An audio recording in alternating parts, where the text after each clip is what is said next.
Hi all, it's Rand's Adventures and it's Think Park Chat. Hi to Coastal Chicken. Hi to the Thompson Life. I hope you are well. I hope you've been watching everybody's videos back on the other channels, M's and everything else like that. They've been awesome. So obviously tonight I'm going to bring in a guy who really likes obviously the same thing as we do. Obviously theme parks is one, but obviously massive Disney fan, obviously massive Marvel fan. Same as me. I love Marvel. I love Disney. Obviously we love theme parks as well. So I hope you. So without further ado, I'm going to bring in Mike from Journey to the Attractions. Hi, Mike. Good evening, Adam. How are you, mate? I'm good. Hope you're well. Yeah, really well, mate. Recovering from the crazy opening weekend, jumping all around the UK, but just about ready to go again this weekend. Yes, definitely.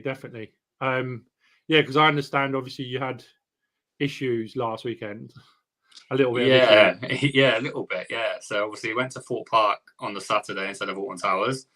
Representing the home park and all that. And yeah, at one point there were no roller coasters open. So an odd experience. Well, today I don't think it was much different either.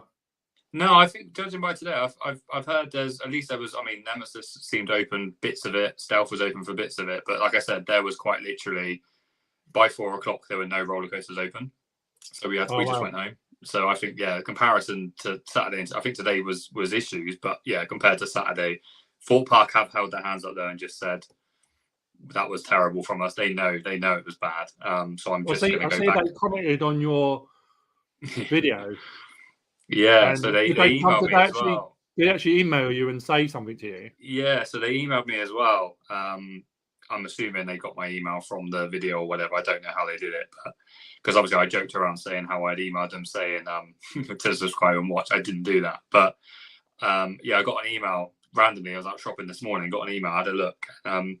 It's a really long email, and it's just them basically apologizing, and then they basically said, when you come back we've given you a stack of fast passes, go and pick them up, and obviously hope you then enjoy the day next time. So because I have had communication with them in the past, and I mean, I'm not saying I'm on their list by any means, but I didn't want to upset them. But I was being honest with what I said. It was shambles, and the video's got a lot of traction on it as well. So I think it's probably Thorpe Park thinking, we need to act now, so that when I go back on Sunday, I can say how amazing they are and the redemption of Thorpe Park. But yeah, it was a waste. It was a waste of a day. I would have much rather been with you guys and that doing the opening day at Alton Towers. But I said I wanted to give it a chance because last year it was 0-minute queues for the majority of the day. So we were just going on ride after ride, and by about 3 o'clock we were like, I can't be bothered to do any more because we were so tired from riding. As this year, it was the complete opposite. I mean, when it wasn't raining and when rides weren't closed, it was just a case of squeezing stuff in when you could. And like I said, by 4 o'clock, we were like, there's nothing open. Let's just go home. So, yeah, because was that your nephew? Is that your nephew? Yeah, so that's my nephew.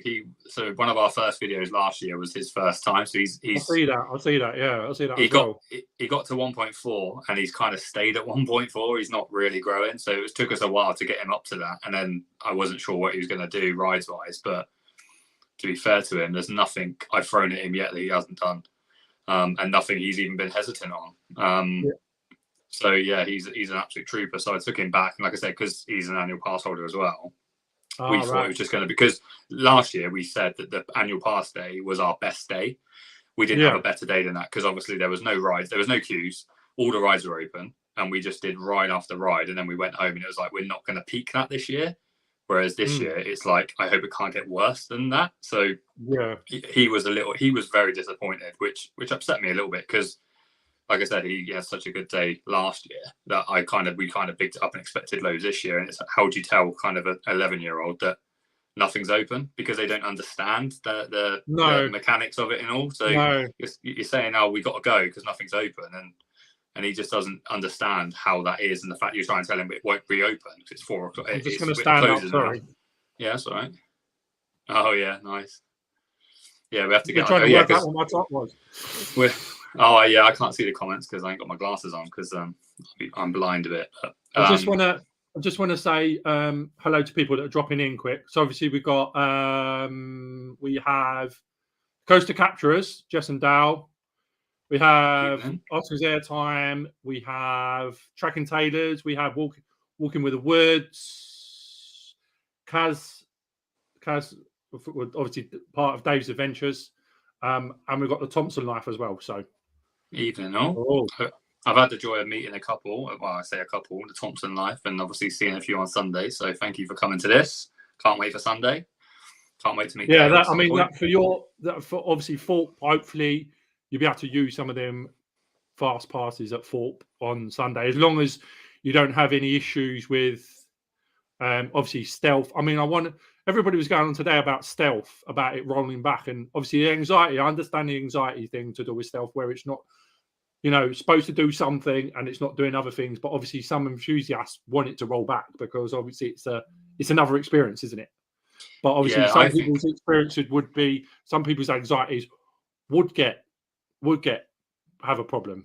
I think Thorpe Park have intentionally run it to roll back on Saturday when they knew it was going to roll back. For them to do 2 more times, to me, that was tactical. I think they knew what they were doing in that, and because the buzz around stealth now is mental because of that. Because people witnessed that one rollback, all of a sudden people have kind of forgotten about the rollback, because when they upped the speed of it, people weren't expecting rollbacks, and even though we knew it was there, people weren't talking about it. Whereas now, the buzz around stealth today and the buzz around stealth for the next couple of weeks is going to be huge. So I do wonder if there's an element of actually, because when you do it once and it rolls back, then they tried it again, because every time when we were in the park on Saturday and it did it, everyone was running towards it. So on my video, when you see that we're on the teacups, everyone's running over to it. I don't know what's going on because I can't actually see the top hat. And I'm thinking, well, they know what they're doing.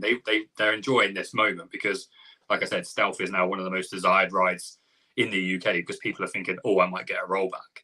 And people did get a rollback today, but obviously they're going to sort that out pretty quickly. But I said the buzz is there now for it, which I like the ride, but the rollback, I don't want to be part of the rollback. To me, scares me, and the thought of rolling back is probably getting me a little bit down, and then it'll get pushed back into the catapult and then fired back out. And it launches again, and then obviously you have the possibility of it doing it again. So I get it, and even for me, who's someone who's ridden it, I mean, X amount of times, I can't even remember how many times I've ridden it. But the thought of a rollback makes me a little bit kind of uncomfortable. But that being said, if it happens, you probably won't. It's over so quickly that you probably won't even know. And it always feels like it's going to roll back because when you get to that top bit, there's always that kind of hesitation. Anyway, so it crawls over that top bit. And by the time you were coming back down again, because it's over so quickly, that would be over so quickly as well. And then it would just be the second time that I think would be where you'd be anxious because you wouldn't want to experience it for a second time. But I don't know if it's ever done that. I don't know if it's ever rolled back twice in a row. I don't know, but it rolled back 3 times at the weekend, didn't it? Yeah, well, that was it. But it was 3 times spread out. It wasn't 3 times in a row. So that's what I'm saying. That's when I'm thinking to myself, like, did they tactical thing on the second 2? So obviously the first rollback it then closed pretty much first thing in the morning, and then they did 2 more quite literally about 4 o'clock. So you're thinking, well, why would you then sort of test it and get a rollback at 4 o'clock? I could be completely wrong, but for me, it's done nothing but good press for Thorpe Parks and obviously for stealth. So fair play to them if they wanted for people to potentially document it because they knew it was coming on the second attempt. And that's why we're now seeing videos everywhere, aren't we? Everyone's probably seen a video of it rolling back. Yeah, I mean, people got it from. I think people were in the stealth in swarms queue line to see it go over the top and stop, and from various bits. But obviously they've not got many. There wasn't many rides, sort of open then that day for you, was there? So, so you had to struggle to find rides on your multi ride day. Yeah, well, that was the plan, and as you saw when I edited it straight away, it was like that was the plan because we based it on last year. We're going to ride as many as we can. we're going to look to ride 30 rides. And if it was the same as it was the year before, absolutely, we could have easily done that. But it turned into very much, and I said, and that's genuine. When that video as us walking up, that's me genuinely trying to get B-roll for us going onto a ride and then walking to it and it's saying closed. On the app, it's saying open, or on the app, it's saying closed, and you walk up to the ride and it's actually open, or people are saying that things are open that aren't open. So yeah, it was just a bit of a kind of, you just walked around and hoped to find something open, which with Thorpe Park, it's such a small park in comparison to Alton Towers that you just want to, you don't want to waste your time. Yeah, you should be getting on rides every 5 minutes. Like, not every 5 minutes doesn't, but you should leave a ride and be on another one in a queue within 5 minutes. And we weren't. We were 45 minutes, 50 minutes trying to find something, because you don't want to do Vortex. I mean, I couldn't even do Vortex for some odd reason this year. I couldn't get on it. I've been on it loads of times, but this year I've they changed the seats then? No, so someone questioned it because it wasn't just me that had to get off. There was a couple of others that had to get off at the same time. And he said, oh, I got on it last year. And the guy responded by saying, yeah, they're a bit tighter this year. So I didn't know what to make of that. Yeah, I didn't know what to make of it. I don't know if they mean because it's obviously so early in the season that they're on there, like they're so fresh, almost like not brand new, but do you know what I mean? They've fixed them to a point where they will potentially give a little bit as the season goes on, maybe. But he said, yeah, they're a bit tighter this year. So I mean, yeah, it just rules that right out for me this year, which is a shame. So when you take that out of the equation, Walking Dead was closed, but they didn't tell us about that. The Rumba Rapids were closed. Again, they didn't tell us about that. Nemesis was closed. Colossus was closed. Tidal Wave was closed.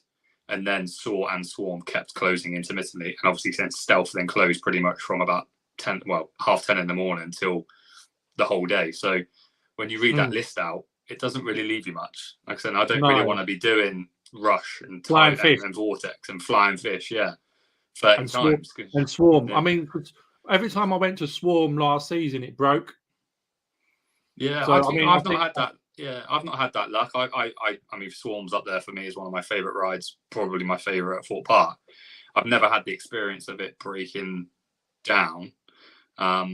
More so just the fact that it's can be quite a long queue, because you think you got to the front and then you have to then join the second queue, which is to either go over the bridge or then to go down. Obviously, the side that I want is the left side, because you go over as opposed to under. So I've never experienced that, but like I said, it was just, we got on it, thankfully, and same with Soar, but we wanted to go on it again and again, and we couldn't. And that just sums up the day, that you can't get on a ride like Swarm or like Soar that's meant to be open, no matter what the queue would have been. If it was 40 minutes, we still would have queued for it, but it just wasn't open.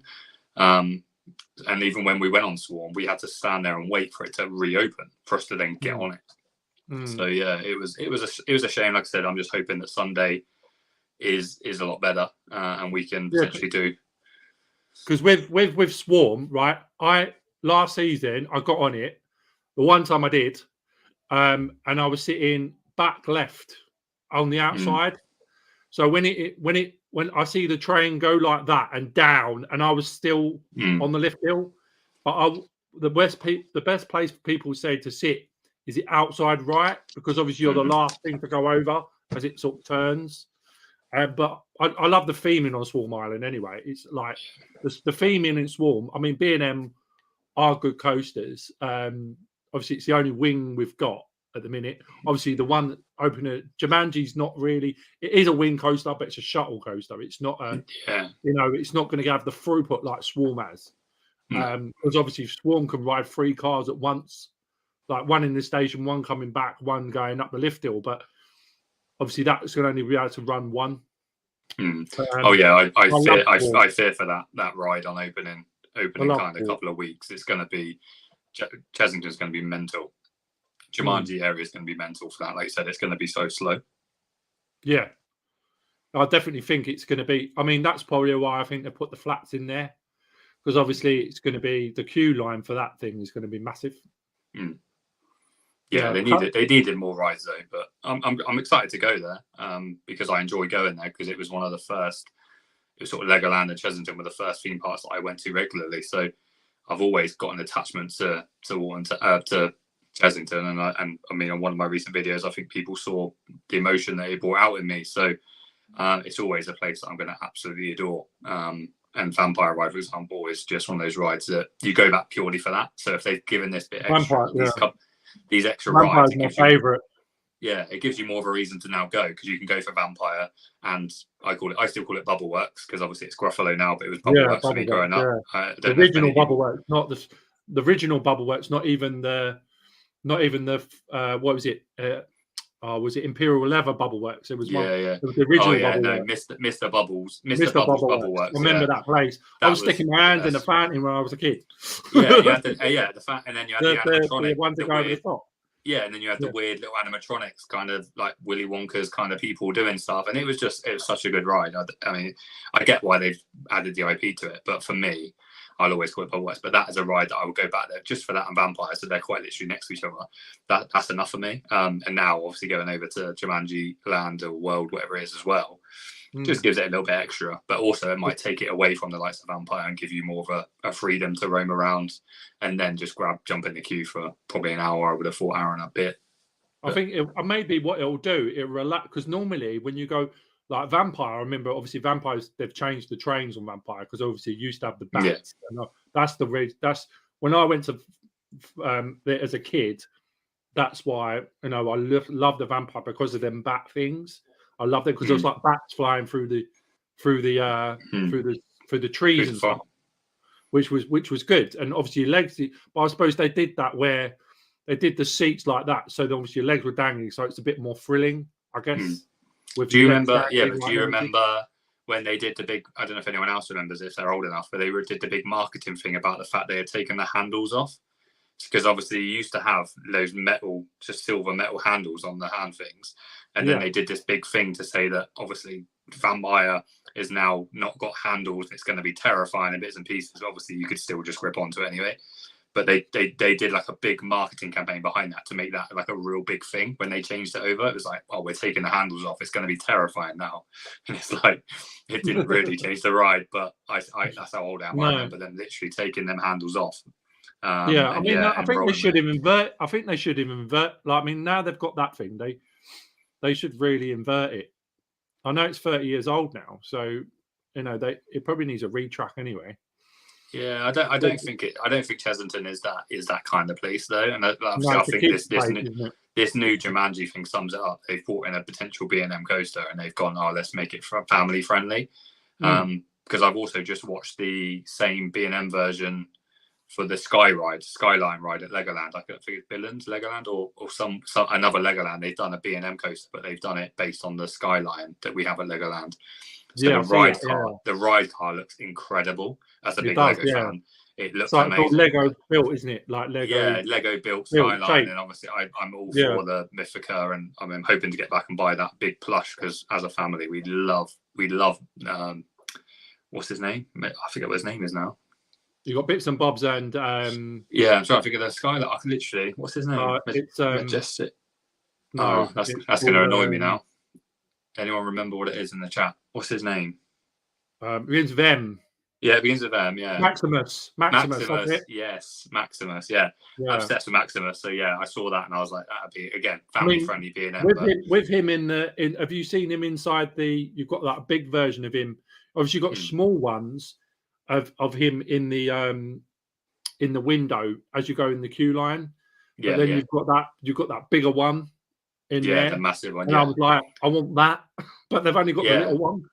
Yeah, well, that's the whole, because that's what I love about that story, is that obviously all of the characters that you're witnessing in the actual ride were created by fans of Lego, and obviously Maximus became a creation from an incredibly talented Lego artist that created that.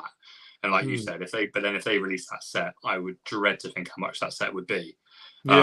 Because that would be I'd definitely buy it. I mean, I don't know if I would based on the price, like I said, because knowing Lego, it's probably going to be like 500 quid or something, isn't it? Well, I think the plush teddy was 50 quid, I think, or 60 quid. I think it's mental just for that plush teddy. So you can only imagine what the Lego would be. I mean, you're talking, 500-600 quid, I would have thought. So exactly. But I'm not bothered. Like I said, I'm not bothered about the little one, but that big one in the ride queue, and that it's definitely special. I mean, I'm not really. I need to go down to see Legoland a bit more, but I know it's a kids place, but I mean, I'm a Lego fan, so it's a good park for me to go to. Yeah, I'm an ambassador at Legoland. As I said, it's got a secret spot in my heart, being there on opening day when it first opened and stuff. But just, I think when people say that, because people say, oh yeah, but it's for kids, and it's like, but so's Disney. And when you go to Disney, you turn into a kid, and that's what Legoland does to me.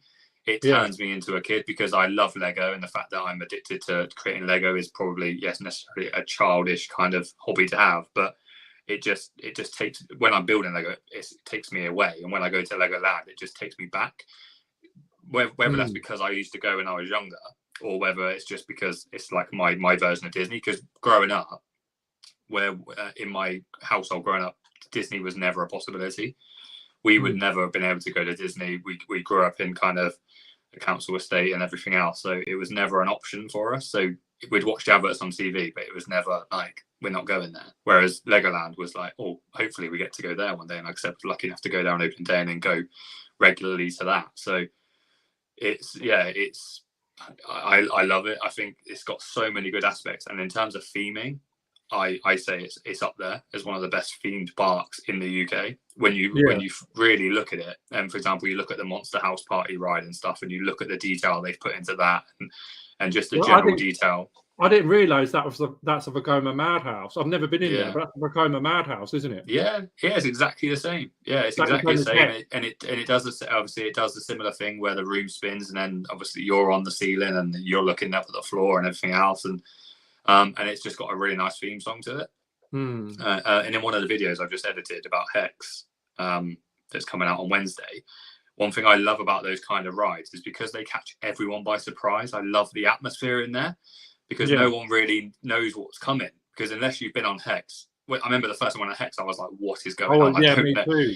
And that's what Monster House Party does. And obviously there's loads of kids on there, and the atmosphere just builds, and you just kind of hear everyone kind of, the kids are going to go, exactly, getting excited. And then you got the parents screaming as well, because they didn't know what to expect. Because obviously from the title, Monster House Party, you either think it's going to be something a bit creepy, like a ghost train or something like that, or it's going to be kind of an interactive thing where you're potentially just having literally a dance party with a load of Lego characters. So when the room starts spinning, I just love looking around. Same with on Hex, you can just watch people and just realise that they're experiencing something that they expect at all, because it's so unique and so different. And obviously the fact we've now got two, it does add to that. And like I said, for a kids ride, it's on the edge for me. I think there's a lot of kids in there that the pitch goes up massively when they go on that. The screaming turns up at the volume because they don't understand what's going on. Whereas we do, we look at it from a logic. So we look at it, we understand it's just swinging, basically, isn't it? It's just swinging back and forward, and the room's spinning. Whereas kids are like, what's going on here? What is going on here? Mike, Rob, so Lauren, obviously you got Lauren and Rob there, obviously the Thompson life, and she says, does Mike want to gift his number one fan his Yoshi? As he's talking about your Yoshi. Who's my number one fan though? Is that Rob? Is that Rob from the Thompson life? Because Rob was pretending he wasn't my number one fan the other day, so he's giving me mixed signals. So we can talk about it Sunday, Rob. If you're going to openly admit that you're my number one fan, that's fine. And we've got Pixie Dust, obviously Emma Pixie Dust. She did first live. Yeah, I watched it. Yeah, it's great. And obviously we've got Theme Park Insanity as well. They've put Joe's in as well. Oh, Joe, what a legend. Joe's coming as well, so that's good. So obviously let's move on to Disney. Well, let's go back. Technically, let's go back to Disney, because I did Disney. Disney the week before. So I did, because it was 8. I worked out it's five different theme park days in 8 days. Wow. And I'm definitely paying for it this week. But I went to Disney the week before opening weekend. Oh wow! So obviously was the one thing I was going to ask you, because obviously I'm going on Sunday. Yeah. I'm jealous. And I'm going for 5 days. I'm driving down, taking my nan for first time she's ever been to Disneyland Paris. Obviously, I've been 6 times. This will be my 7th. But I wanted to ask you about your experience on, like, because I watched a video, your blog about driving down, and I see that obviously you went down there, but you said you had issue like because you said you were going through to, obviously when you went there, you obviously you have to check in, right? And then you obviously go to the bit where the coffee shop is and all that sort of stuff. Yeah. Oh, But at Folkestone, yeah. But was there any? You said that there was no. Is there any like way going through to security to get on the train, or because you said something about it wasn't really well.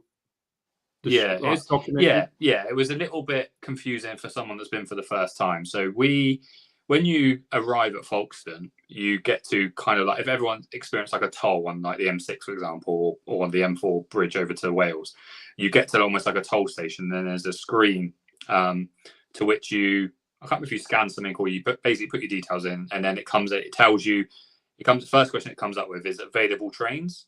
So ours came up with the train earlier than we were anticipating to get, because I'm so stupidly organized in the mornings. I was like military operation, getting us out of the house, got us out of the house way too early, and we arrived way too early. But it then offered us the chance to go on the earlier train, which was great because it gave us an extra hour in the park. So we do that, go through all of that, and it says thank you very much, and then it prints off a window card that you hang on your rearview mirror. Oh, your rearview mirror, yeah. And that kind of gives you a brief.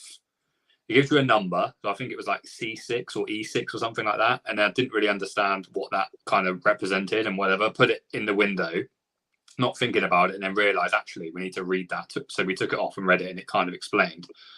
But then you kind of park up in what feels like a normal service station, and then there's like a board, almost like the airport departure boards, but it's obviously it rolls through. It rolls through in French and it rolls through in English. You have to wait for the English version.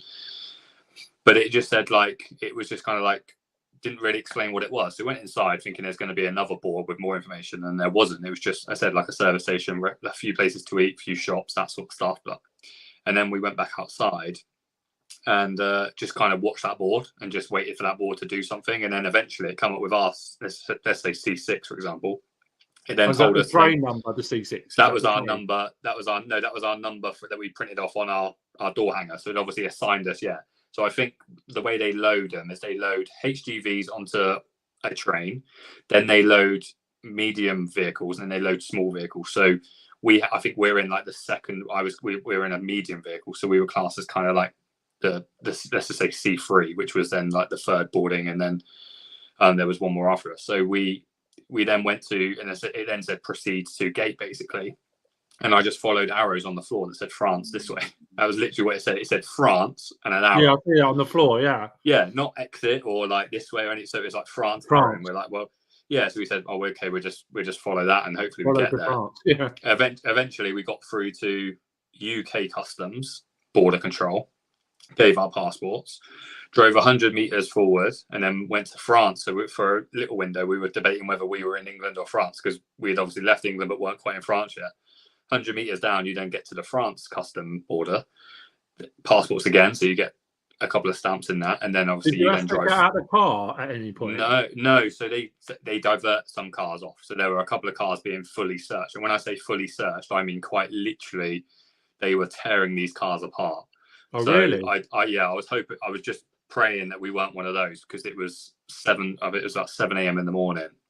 I had barely any sleep, and I was like, I don't want to go through this of trying to like take everything out of the car and whatever. But luckily we got through, and then you go and literally just wait in a queue, and then the queues will release individually. So you got like barriers at the front, and then I think we were in like the third lane across. So the first lane's barrier went up, everyone went through, barrier went down, second lane, third lane, etc. And then you kind of follow what everyone else is going, and then before you know it, like you see in the video, you're quite literally driving down like a platform. It's quite literally like you feel like you shouldn't be able to drive down there, because you feel like you're on the platform that you get on a normal train on, and you're driving down that, and they divert you into the train. Sorry. So yeah, the night cars is going. Yeah, night cars. They divert you into the train, and we managed to get up. We had to then go up to park on obviously the first floor, which is quite an experience as well. And then then we were on the train for about 35 minutes, I think. Right. And obviously on the other side, obviously you drive on the other side of the road, obviously. Now, when did you obviously you have to put your reflectors on. When did you do that? Did you do that or before you got on? I cheekily didn't do it, but the reason I didn't do it is because we got the reflector. We bought the reflectors before we went, but we weren't going to be driving at night.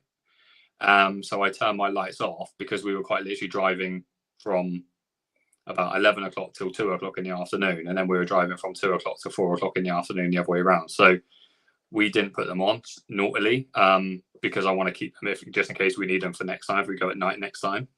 So I didn't put them on. But what I would have done is I would have put them on when you pulled into the service station. So that's when I put my UK sticker on, because it was a magnetic one. And then you would then put obviously the reflectors on, make sure you've got your high visors to hand, make sure you've got your warning triangle and that sort of stuff. So there's a few things, but we just bought like a standard pack off of Amazon, like a France Travel pack, breathalyzer in it.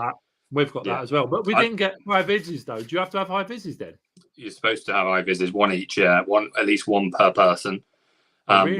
Which one of them comes in that pack, and then we then bought 2 spare ones. Yeah, so I don't know if it's like, excuse me, it's more if you break down. Obviously, you need to put it on if you break down. So high visors, UK sticker, reflectors, breathalyzer. I have to check that then, because I didn't know that you have to have one per person. You can pick them up. You can pick them up in most shops. Yeah, you can pick them up in for cheap. I mean, they're not expensive.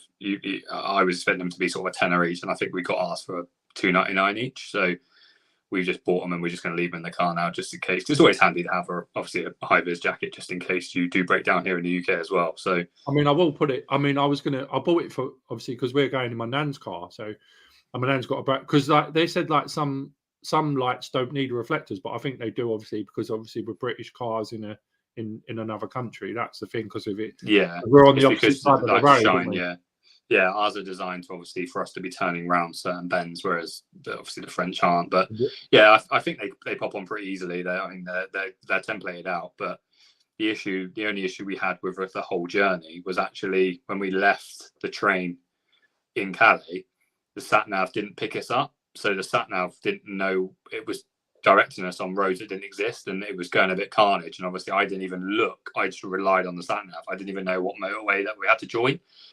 And it's quite a bit of a spaghetti kind of juncture when you first come off. I don't know if anyone's done it. You can easily it says Paris, I think it's A26 Paris, A26 not Paris, A26 this, and you're just like, I don't know where to go. So I just kind of winged it. Eventually kind of managed to find myself on a road that the sat nav recognized.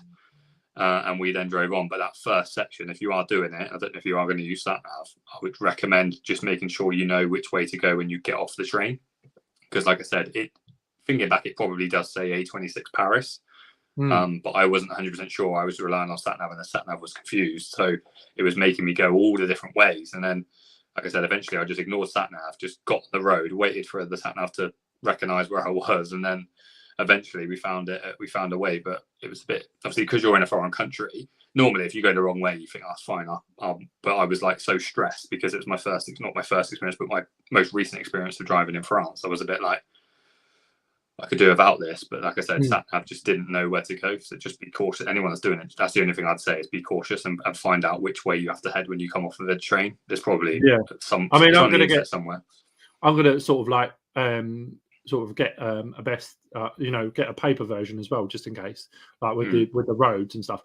I just wanted to say, who is it? Who are we talking? So I didn't realize that Coaster Mule is Chris. That's Chris Taylor. Chris Taylor. I didn't realise he was that. I see it further up. He asked you Larry Bird or Michael Jordan.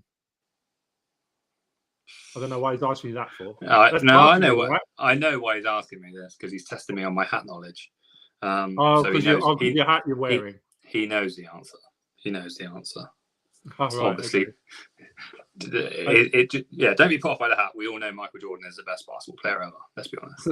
And Sam's jumped in, and also who else? Warren as well. So they've jumped in, and Sam Coaster Tog, he's jumped in as well. Oh, cool! Yeah, nice one. It's, and obviously that's where he answered a lot of my questions to do with that side of stuff. Yeah, but obviously we get down to Disney itself. Absolutely. So it's that place for me is like, is amazing. Anyway, like it's but the thing for me, as we said before, it's a bit like obviously as you said about Legoland. For me, Disney's like I get sort of like as soon as I walk through that underneath that station, and then onto Main Street, and then turn that court like you go around the thing past the pagoda, and then look down Main Street to that castle. I'm like, it's the best feeling. Absolutely. I'm getting chills just talking about it now. The best as well now as well, especially with the 30th. And obviously, I don't know, did the 30th on? Did you say you went in November? I did, yeah. The 30th was there, yeah. So when you hear, so if we timed it so that when we walked under that bridge, the 30th was going off, and that song is just one of the best songs, parade songs that I've heard. Shine and something, isn't it? Yeah, Shine. Bright and Shine. Yeah, Bright and Shine. No, something and Shine Bright. Dream and Shine Brighter. That's it. Dream and Shine Brighter. Yeah. Because I was trying to pronounce it because my nephew's, like I said, it was my nephew's first time going. And we weren't sure how he was going to take to the likes of the parades and stuff. But after like the fourth time watching it, you just see on the second video that's coming up in a couple of weeks, because we did 2 days, obviously, and you get to see how he just grows into the holiday and grows and just becomes obsessed with Disney so quickly, because it's overwhelming at first. I mean, I was over when I first walked in, because I walked into Orlando before I walked into Disneyland Paris, and I walked into Orlando and I was overcome with emotion. Like I said before, it was a place I never imagined I would ever be. Main Street USA is like Main Street USA is another level. It just rewinds the clock. It just takes you back to like 10, 11 years of age, and like I said, not expecting to be there, and then being there for parades, and like I said, seeing that castle for the first time. And when people say to me like, "Oh, you go to Disney like a lot," and it's like, yeah, because if you can only judge me if you've been, because if you haven't been, you have no idea how no matter the biggest burliest man would just turn into a little Disney princess at Disney, because you just do, no matter how old or how big or who you think you are. Disney has this overwhelming joy that it brings to everybody. And it's addictive, isn't it? It's just addictive to then keep going back and experiencing that, because it never gets old. Like I said, and that's where I think we struggle here in the UK. We don't have that magical feel. And that's, like I said, why I enjoy Legoland, because that's the only place I can get it. Whereas you go to Fort Park, it's very easy to get bored of sort of Fort Park and Alton Towers. Whereas Disney, because there's so much going on, whether it's a parade or a ride or fireworks or just standing in front of the castle or the statue or the artwork, or I mean the metal sculptures, which I'm sure were there when you went, and like all of that stuff. There's so much to do that you don't feel like you can do it in one holiday. 10th anniversary sculptures. I hope they keep them. I don't know if they will, but I hope they do. I think they have to. They're absolutely amazing. They're not 30th, I don't think, are they? I don't think they're. I mean, they are. They came for the 30th, but they're not themed. Constructed, and they're awesome the way they do. I mean, the Trekking Tailors they popped in. They just obviously they do Disney America as well quite a lot. And they just did their Tron. I just watched their Tron video, and obviously but they're saying the vibes from there. But they're saying the best parades. The parades in Disneyland put Disney World to shame, because they only do cavalcades in the States now, because since COVID they've only done cavalcades. So I do admit that the other thing though, Disney World, their entertainment level is different to Paris. Paris is less, I think, where they've got like the piano people and the all the staff in Disney World is better doing that. But then in Disneyland, the parades are better. The biggest disappointment for me, if you asked me and said, what's the biggest disappointment about Disneyland Paris, I'd have to say characters. Characters for me, because obviously I know you're going to Disney World and there's lots of parks and there's lots of bits and pieces, but meeting characters is just kind of something you do. Whereas with Disneyland Paris, it can just eat away at your day. You could, like, for example, Mickey Mouse. We wanted Stanley to go and meet Mickey Mouse because it was his first trip. And it didn't drop below 50 minutes. And when you're there for quite literally a day and a half or just under 2 days, you can't afford to waste an hour to meet Mickey Mouse. And obviously, yes, you get him on the parades, but if you go to Disney World, you're spending 15 minutes meeting Mickey Mouse, because you can go around and meet him in different sections. And the other thing as well with and again, I'm probably only talking to the diehard fans, of obviously like Trek and Taylors and people like that, where when you go to Disney World, they're very coordinated with how you meet characters. So if you see Mickey in the parade, you don't meet Mickey. If you see someone in the parade, you don't meet them. Yeah. Whereas Disneyland Paris, they haven't got that at all. No. And you're watching Mickey on the parade, and then you look to the left, and you've got potentially Mickey there as a meet and greet and things like that. And obviously at Disney World, they won't let you do that. I mean, they just won't allow that to happen. Whereas Paris, which is very good. Yeah, which I think that's how it should be for the magic, for youngers. Not for me, obviously. I know that how it works, and I don't want to ruin the magic for people, but I understand it. But some people don't, and it's a bit like Father Christmas, where he can't be in two places at once, and you can't then explain that story. So that's my only criticism of Disneyland Paris. And yeah, parades wise, yeah, I agree, it's much better. But characters, it just lets me down every time I go there. I just wish there was 4 different Mickeys to meet throughout the day. So you're obviously, because you got the main meet and greet, and then you got the one that stands outside Phantom Manor. But they were 60 minutes for both of them. And you're like I said, at Disney World, you're guaranteed to meet them. And we were debating getting them an autograph book, but Disneyland Paris, there's no point, because you struggle to actually meet characters. I mean, we met Mr. Incredible, and that was because we happened to time it perfectly where the queue was obviously it was later in the day, the queue was dying, and he happened to come out. So unless you really plan it and really work hard to find a character, you have to basically be really organized to find characters in Paris. Whereas at Disney World, you can just walk around and eventually you'll find a room to meet and greet a princess. And obviously, like princesses, for example, you can meet them in one place at Disneyland Paris. That's not good enough for me.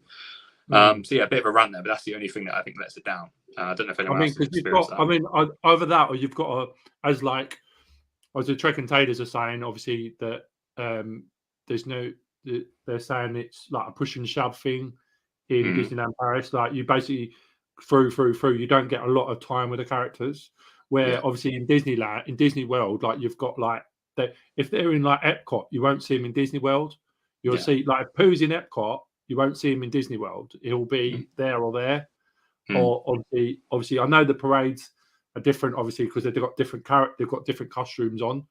Obviously, and if you like Mickey the Magician, obviously he's got another thing, but that's another Mickey Mouse. So but I see what you mean with the that when we went in November, obviously it's Christmas. So there was no normal parades. It was Christmas parade. So I can't wait to go back. So obviously Light Shine Brighter will be back on the 30 year, and also the normal parade will be back. So with the dragon from Maleficent. I can't wait to see that again. Obviously I see it in Disney World as well, but I can't wait to see it again from there. But it's just amazing. Like, you know, I know it's just a person in a no, you can't say no. You can't say that. You can't say that. I know. Trek and Taylor's a lynch if you say that. Yeah, but it's a absolute amazing. It's absolute. Yeah, like I said, the Disney World have coordinated it perfectly. Disneyland Paris, I just don't think they prioritize it. Whether that's just the way they are over there. I mean, I remember when we went last year, it was it kind of summed up the kind of people that were in Disneyland Paris, is that we were queuing up for what we believed to be meeting a princess. And this sort of young Spanish teenage girl just kind of walked along everybody, got to the front, and then she started speaking to the lady, and the lady said, "Oh, like English or French?" And so she started speaking English, and she said, "Can I go in there and meet the character?" And the woman said, "Well, no, you can queue like everyone else." She went, "No, I don't want to queue." And it was like, got to queue. No one wants to queue, but that was the kind of people that you deal with there. It's like queuing for a ride, isn't it? It's like she literally just walked out the front and said, "I don't want to queue. Can I just go in and meet them?" And it was like the woman that worked there was so shocked. She was like, "No, you can't." And everyone in the queue just signed. Obviously, the English people, we love queuing. Queuing's like, we love complaining, we love queuing. That's just what we do. But yeah, it was just, she just walked through and was like, "I don't want to queue." And it was like, yeah, and there are that kind of character in Disneyland, which you maybe don't get necessarily. You do get them in Disney World, but they're not as many. I don't have many experiences of people, the rudeness and the kind of like jumping out of people's way when you're walking through like Main Street as much as like Disney World. Of course you do have to every now and again, But in Paris, it's like you either get out of the way or you're just getting knocked over, because people just don't tend to have as much, not respect, but they don't give you as much sort of space and as much time in Paris, which I don't know if that's just the clientele that go in there or what it is. But I always struggle with that. And I think we mentioned that in either the first or the second video. We say that it's hard to rush around Disneyland Paris because people just don't get out your way. Which is, again, it's just one of the parts of you just don't get that in Disney World. And obviously I've been to Disney World a few times as well now. So I'd much rather go for the weather, if I'm honest. If I was to pick one or the other, I'd say Paris for the theming, but Disney World for the holiday. Yeah. Just because, and Epcot for me is my favorite park as well. So obviously they haven't got an Epcot here. So no, I mean, because when we went to obviously Epcot, when we went in 2019, they had something on, and half of the sort of half of Epcot was shut off. Oh, really? At least half of it, or even more than half. And also France was shut because obviously they're beating Ratatouille. So France was shut off, and then from about, I think it was from about China to, I would say America was shut off. Wow. So I mean, I don't know what I think it was a special event or something. I don't know what it was, but it was. But we didn't get. So Jodie didn't get to go around all of that. So she missed all that, and we missed the Carousel of Progress as well. That was in maintenance when we was there. Oh no! I can't imagine. I can't say that that's the best ride in the world, if I'm honest, other than the air conditioning. I mean, I do like the people move. The people mover is amazing. I love the people mover at Disney World, and obviously the park is another level, but obviously because it's bigger. But I would say I do like Paris, the way that it's just put together. It's very close together. It's a bit like, as people say, it's like a bit like California, where you've got California Adventure and you've got Disneyland, which is like almost bang next to each other, and that's very much how Paris is. The security is really good as well. I think at Disneyland Paris they're right thorough, as well. Like even with the hotels, like you have to put your bags through the scanner now at Disneyland Paris when you go into the hotels, which is really cool. Yeah, well, that's part of the new. I mean, we're I'm going off topic here, but for what I do for work, that's coming here in the UK as well, where anywhere you go, you will be physically searched anywhere. So any venue you go to, any event you go to, there's a law coming in called Matthew's Law, which is going to see us getting searched a lot. Which obviously in France they've already tried in it, so that's why they're very thorough over there compared to here.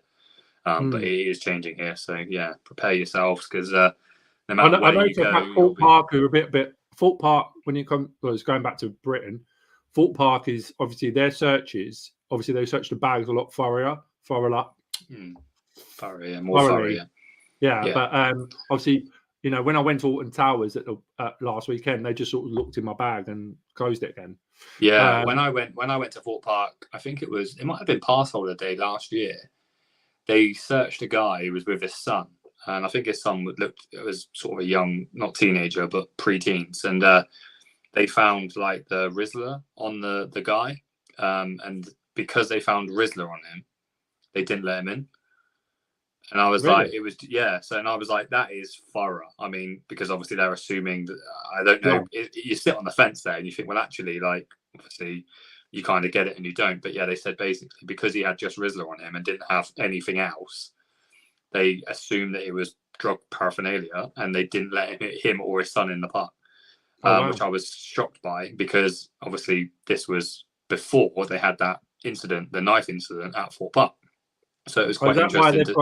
Is that why they've gone up a bit? I didn't know there was a knife incident there. So yeah, so there was a pretty horrific knife incident there. I'm not going to do much detail because I don't want this obviously to get taken down for any reason, but yeah, there was a knife taken into Thorpe Park and it was used on I think it was the Colossus Bridge, which then changed a lot of the laws that we're now seeing because people were getting obviously knives into venues and stuff, and yeah, knife crime in the UK obviously is not something that's gone away and it needs to. So yeah, there's yeah, it's a few instances like that. And like I said, I'm all for them searching, but they don't search well enough, if I'm honest. I mean, I take in some stuff that should be questioned. I'm not stuff that, I mean, like my selfie stick, for example, I use a tripod which can be used as a selfie stick, which they should question that. And a few other things like battery packs and umbrellas, for example, that or stuff underneath my jackets, because I've always got 2 jackets in my bag. I've always got a waterproof jacket and then just a layer jacket, and they never go through that or look at that. And you think to yourself, there could be anything in this, absolutely anything in this. Yeah. So I think they need to do a better job, and that's why I said that's why it's definitely going to change. It's definitely going to become more of a responsibility for the people. So.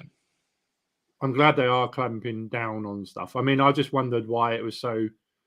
And now I understand why Thorpe Park's stuff has changed. Then I understand now why they're more over the top. But obviously, whether they should be over the top everywhere, that's a good thing. And obviously, Paris was doing it as well. So already, Paris. Obviously, it's I mean, Disney, you expect that, but I mean, we got metal detected going into Santa Fe Hotel, which I thought was a bit extreme. Because it just kind of, to me, that screams, it didn't give the best image of a hotel when you walked through reception doors and there were 2 security guards. They stopped you and they literally did the wand on you to make sure you had nothing on you. And it's a bit, oh wow, it's very intimidating when I mean, it's not you wouldn't want to walk into like a 5-star hotel and then wand you down with a metal detector. So walking into Santa Fe, it didn't give the best impression for me, because obviously Santa Fe, I know it's on the budget side for Disney, but to have that happen to me and then my 8-year-old nephew to be wanded down in reception was just a little bit on the extreme side, I felt. But you get why they're doing it. But yeah, it doesn't give the best impression. But then obviously when you experience it in other places, you understand why they're doing it.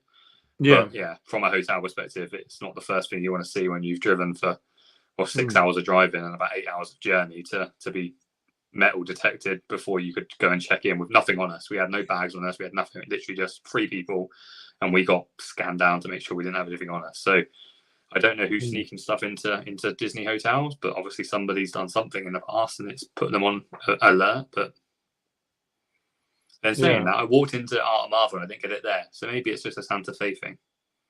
Yeah, because I mean, when we went to so the last trip I went to, I was in Newport Bay. Only I had to walk through a scanner. My bags had to go. So when I got off the coach, I went by coach. The bags went through a metal a scanner, and then I had to walk through a metal detector as well. Is that when you got off the bus though? Before in the hotel? Into the hotel, like getting into actually onto property, basically. Wow, yeah. But once I was in, like on the other side, there's no detectors on the other side. Like if you're going to the parks, obviously there is one. Obviously there is also now. There's if you're walking from the parks to like from the hotels that are on site, like actually as in like Newport, Sequoia, or Art of Marvel. You've got to go through security there, and they've got the same. So they've got bag scanners and they've got metal detectors. Oh yeah, that's the same for Santa Fe and Shea, and they join up to that same path. So you go into there. But I had a bit of an incident because when we went to Paris, I was in charge of 2 things, and one of those things was the adapters, the French adapters, and I managed to pack American adapters. So when we got into the hotel at like 9:30 at night, needed to charge our phones, it came quite clear that we didn't have any adapters. So I asked where they were. Santa Fe said, yeah, we got some at reception. Went to reception. They said, well, no, we don't have any. And I said, well, where do I get one from then? They said, the only place you're going to get one is the train station. So I walked all the way back in, went to the train station, which obviously, is by the entrance to Disneyland sort of resort. Went through, like you said, the security part, went and bought an adapter.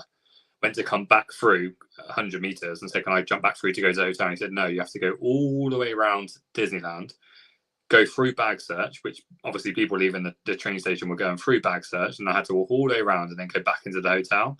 Or I could get on a bus that was literally 50 meters this way and not have to get my bag searched, and then also get back to the hotel. So I was a bit like, well, this doesn't seem logical. There should be a hotel entrance from the train station, as opposed to you have to quite literally could leave the train station, walk through the park security, walk all the way around, walk through the park exit or the Disney Springs, whatever it's called, Disney Village exit, to then go into the hotels. And I was like, this seems crazy. Like, surely there should be a hotel entrance. Because you have to go into the village. There is a, like, when you walk in, there's a smaller, you know, as you go opposite, where is it? Opposite Planet Hollywood, what used to be Planet Hollywood. There's that little gate where you can go out that way. And then also you've got the main security checkpoint, which is along the back wall, like on the other side of the, so where you've got the train station, and you've got them at the back, and you with a sign where it says Disneyland Paris. Obviously, could you not go through them? Through there and then go around. Why wouldn't they let you go through there? They just wouldn't let me through, and I wasn't in the best mood, if I'm honest. I wasn't the politest of person, because by this point, obviously it was, we'd been in the park, we'd driven all morning, then we'd been in the park all day, and then on the walk back in, it started pouring down with rain as well. So I was soaking wet because I was literally wearing a jumper. Went out through the exit that you're allowed to go to the train station. Went and bought a charger. Went to go back through that gate, and he said, "This is an exit only. You can't come through here." And I said, "Well, I don't want to go into the village. I just want to get to Art of Marvel," because I pretended I was staying in Art of Marvel, which obviously is right there. So I said, "I just want to get to Art of Marvel." He said, "No, you have to go through security." And I was like, "But you've just seen me. You've just seen me and just let me out. I've got no bags on me. I've got nothing on me. But I had to go through bag search, even though I didn't have a bag on me, to go into the village, to then walk around back through the village, which obviously you come in quite literally, it said past Planet Hollywood, then walk back through the village and come through." Or I just got on the bus. So I just said, "I just got on the bus then," and obviously got out of the rain anyway, but didn't need to go through bag search to get on a bus to go to Santa Fe. But to walk to Santa Fe, I would have had to go through 2 security checkpoints, which just seemed a bit bonkers. But like I said, when I asked him if I could go back through, and he said no, I was just, I was a little bit rude, but. Yeah, I suppose at that time of night, obviously you were tired from driving all day and everything else like that. So. I just wasn't in the mood. I wasn't in the mood. And obviously, the fact I had let everyone down by not bringing these adapters as well, and I had to then spend £9 on a French adapter. Just the whole thing. By that point, I was very un-Disney like at that point. But I just didn't see the logic. Obviously, long story short, but the thing is I couldn't just go back to the hotel. I wish I could have just gone back to the hotel, and would have been easy. But I had to, as I said, I would have had to either walk all the way around or get on the bus. So I got on the bus, and I said it worked out well in the end. But from security checks, that very over. That sort of like, I mean, then maybe they should do something where you say, like, I'm going, maybe they should have someone at that thing saying, I'm going to come back this way. Can I go there? I mean, Walking in the Woods just said, though, but when you leave that gate, you're off Disney property. Yeah, you are exactly that. You're off Disney property, because that's where they start trying to sell you all of the tacky, light up Statue of Liberty and Eiffel Towers and stuff like that. I get that. Yeah. But like I said, I could get the bus to the hotels, but I then couldn't walk to the hotel. So even though I could quite literally get on a bus that's going to take me to Disney, but I would have had to go back onto Disney property. But like I'm saying, I get it, but it was the way it would have made me go. I had to quite literally walk all the way up to the park entrance before coming back through the village just to get to Art of Marvel, which was a stone's throw away from where the train was. So you would think, because I've stayed on Universal properties. So I stayed in Hard Rock and Cabana Bay. And obviously Hard Rock, you go through your own little completely separate scanner and stuff. So I get that they want to scan me. I get that. That's fine. You want to scan my stuff and want you walk through a metal detector. That's fine. But it was the fact I had to walk the other direction when you would think they would have another metal detector for resorts, for hotels, because people wouldn't abuse it, because no one would want to go that way unless you are going to a hotel. It was the fact that I said you had to walk such a long way. And like I said, it's a bit of I've ranted on it, but it's just, I'm just comparing it to Disney World. And Disney World, they have separate entrances. Disney World is different, because obviously you go, once you're through security at Disney World, like once you're through security at like either the transportation hub or Epcot, once you're actually on Disney property, that's it, you're on there. And once you're through security at the transportation hub, like literally you can go to every park, without a problem. Like obviously that the only thing that excludes is obviously Animal Kingdom, because obviously it's separate. But on the other parks, the other 3, you can get via, if you go to Epcot, obviously you can get the tram to Epcot from sort of the what do you call it? not the tram, monorail to Epcot, and then obviously you can get the Skyline from Epcot to the studios. So you've got no problem going in between them. And once you're in security, you haven't got to go in and out of security. You're there just on site. To be fair, I think the issue is when I've been to Disney World, I've always driven, so I've never kind of part hopped or done it like that. I've only stayed on Universal property, like I said, and that's just feels way more organized than maybe Disney is. But like as they said, it's an issue because you are off Disney property, and it's so weird how so close to Disney all of a sudden you feel like unsafe. That's the right word, because you go toward between that train station and Disney Village. There's a lot of people hanging around there that don't feel that safe to be around, and it's so weird to have that feeling because you can walk as walking in the woods. You can walk from the train station up to thing, but you have to walk up that main road. You know, that long main road that goes obviously where the buses go. You can walk up that main road, obviously past the thingy, which is obviously further, but But I said but going back to Disneyland, obviously the introduction of Marvel Land was exciting. And obviously, I know. So was it open? It wasn't in November, was it? It's open in June. It was. Yeah. Oh, you went? Did you? Yeah, I went. Yeah, it was all amazing. Yeah, I can't wait for. I mean, I think people by now know that I'm obsessed with a couple of things. One of them's donuts, and one of them is Black Panther. And getting to meet Black Panther. Did you meet the man Black Panther or the woman? No, so I didn't meet the man, but we had an interaction. Which, if you check out the next video, we had an interaction that literally, it made me so happy. Like obviously people have seen how happy donuts make me, but Black Panther, we had an interaction, which I'm not going to spoil because obviously, I mean, it's pretty obvious what way it was, but just we bumped into each other, and because it was the guy one, and obviously, that's the kind of connection that I'm a bit obsessed with the Chadwick Boseman Black Panther and the attachment I have to that. So to see him and to have an interaction with him and for my and not in French as well, which for me was exactly. So it wasn't so it was because obviously I don't know if we're the same. They were up on the roofs and stuff. So they wasn't in person. They had the cars and then they had up on the roof and stuff. But like I said, we had an interaction, and Marvel Land is. It's amazing.